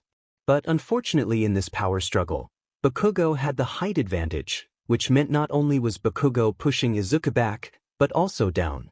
This was forcing Izuku to not only work against Bakugo, but against gravity as well. As the power struggle continued, Izuku's feet slowly slid back and the muscle within his arms and legs strained against Bakugo's attack. Izuku felt heat in his legs as he struggled to keep his ground. Izuku began to grimace against the pain when he suddenly felt his knee hit the ground. With Bakugo and gravity, Izuku was losing the battle of leverage. Making it clear Izuku wasn't going to win a prolonged power struggle. He had to think of something quick or the rest of his body would join his knee on the ground. Suddenly Izuku got a wicked idea, that if he succeeded in it, it would throw Bakugo off guard long enough for Izuku to reclaim some ground in the fight. He just needed to time it perfectly. Lucky timing was Izuku's speciality. Izuku shoved as hard as he could against Bakugo, then let himself fall to the ground. As expected, Bakugo was thrown off guard by the sudden lack of resistance. He began to fall forward and over Izuku, however, Izuku was waiting for him. The moment Izuku's back hit the ground, he brought his right foot up and held it in place for Bakugo to land on. And the moment Bakugo's chest collided with Izuku's foot, Izuku brought his right leg in and leaned back. As Bakugo cleared Izuku's head, Izuku pushed his right leg as hard as he could to send Bakugo flying to the edge of the arena. As Bakugo crashed and rolled to a stop, Izuku got to his feet. Izuku turned around and looked over at his best friend, who was taking deep breaths, showing that Izuku's attack had forced the air out of his lungs. And while Izuku would have normally allowed his friend to catch his breath, so they could continue, this wasn't a spar. So Izuku launched himself at his opponent. Izuku landed right in front of Bakugo and brought his right arm up to bring it down on Bakugo's neck, but Bakugo must have been more recovered than he appeared as he easily caught the attack. Izuku drew his arm back in and then brought his right leg up to do a front kick. Yet before Izuku could kick his foot out, Bakugo shot his hand up and shoved Izuku's knee back to the ground. Yet this is what Izuku was hoping for, as Bakugo's arm went shooting up past his chest from the recoil. Izuku quickly shifted his weight to right leg and brought his left leg up to kick Bakugo in the gut. Izuku felt Bakugo's right side cave inwards from the attack. The air in his lungs was forced out as Bakugo went flying to the side and hit the mat, only stopping a foot away from the edge of the arena line. He was coughing and trying to catch his breath. He slowly got his knee. He hadn't been able to fully catch his breath and Izuku's kick was making it harder as his diaphragm was threatening to go into spasm and that would take him out of his fight. Luckily Bakugo finally managed to get his breathing under control, and just in time to see Izuku could rocket towards him. Bakugo raised his hands to defend as Izuku got in close and went for a headlock, intending to choke Bakugo in spin. However, Bakugo used both of his hands to knock Izuku's arm away from his throat, then with the back of his hand slugged Izuku across the jaw. Izuku took a step, more of a surprise than pain, but that gave Bakugo the chance to go once again on the attack. Having practiced with Bakugo for the last 2 years, Izuku knew Bakugo's default routine. First, a sidekick to Izuku's rib, which he blocked using his forearm though it made his arm scream out in pain. Seeing this, Bakugo quickly brought his foot back down and brought his arm back to do a strong punch. Through his fuzzy vision, Izuku saw the punch coming, so he took the chance to end Bakugo's routine early. Izuku ducked his head to the left and then took a step forward. This allowed Izuku to get in close again and move his palm into Bakugo's sternum, right where he had kicked Bakugo's earlier. Bakugo's chest heaved backwards and what little air that was in his lung was forced out again. As his brain registered that the blood within his body was not getting the proper level of oxygen, that threw Bakugo into a bit of a panic. In this panic, Bakugo threw a haymaker, which Izuku backflipped away from. Izuku then handspring to push him further away, in hopes of using the distance to give him time to also recover. Which he was able to get, so as soon as he landed back on his feet, Izuku closed his eyes and shook his head to clear his vision up. Once his head was clear, Izuku opened his eyes to see Bakugo rushing forward. Clearly he had taken the break in a fight to get this air back into his body, which Izuku had taken into account, but it seems Bakugo had been able to recover faster than Izuku was hoping for. Bakugo stopped only a foot away from Izuku and brought his right foot up with the plan of bringing it back down hard onto Izuku's shoulder. Izuku managed to roll to the side and dodge the attack, but Bakugo was hot on his heels with another sidekick to Izuku's ribs. Izuku knocked the sidekick away, then Bakugo threw a punch. They began to exchange punches as both of them threw them, but neither was able to land a hit. Bakugo would throw a right hook, and Izuku would block it and counter with a kick to which Bakugo stepped back from. Izuku would go for a grapple, but Bakugo would slip out of his grip and go for a leg sweep, and Izuku would jump over. Their coordinated dance of a fight continued until Bakugo came in hard for a karate chop to Izuku's neck and Izuku punched Bakugo's arm out of the way. This gave Izuku a big enough opening to take a small step forward and then launch forward with another front kick. Expecting Izuku to do the same trick as before, Bakugo caught Izuku's ankle, stopping Izuku's attack and forcing Izuku to hop on one foot. Izuku tried to pull his foot out, but Bakugo kept it in a vice grip. Bakugo looked up from Izuku's foot and smiled. He then took a step forward and shoved Izuku's ankle in an attempt to make Izuku call backwards. However, Izuku hopped backwards and managed to keep his balance. Bakugo was going to try against, but then he saw something in Izuku's eyes. Izuku thought he would have fallen over, but when he was able to keep his balance, he looked Bakugo in the eyes and smiled. Izuku lifted his right fist and then wiggled his index finger in a no-no motion. Bakugo's smile dropped as he realized what was about to happen. Izuku jumped up with his left leg and using Bakugo's hold as a pivot, Izuku spun around and kicked Bakugo in the side of the head. As Bakugo's head was whipped to the side and then he fell to the ground, he cursed Sensei Hitomu for teaching Izuku that move. It was fine that Izuku knew it and was able to do it, while Bakugo typically landed on his butt. What made Bakugo sad about the move was the fact Izuku found the need to use it every time he could. Bakugo's face hit the mat, but he wasn't ready to give up. He fought through the pain in his head, punching the mat. This flash of anger gave him the clarity through the pain to get his knees under him. As Bakugo raised his head, he saw Izuku coming in with it.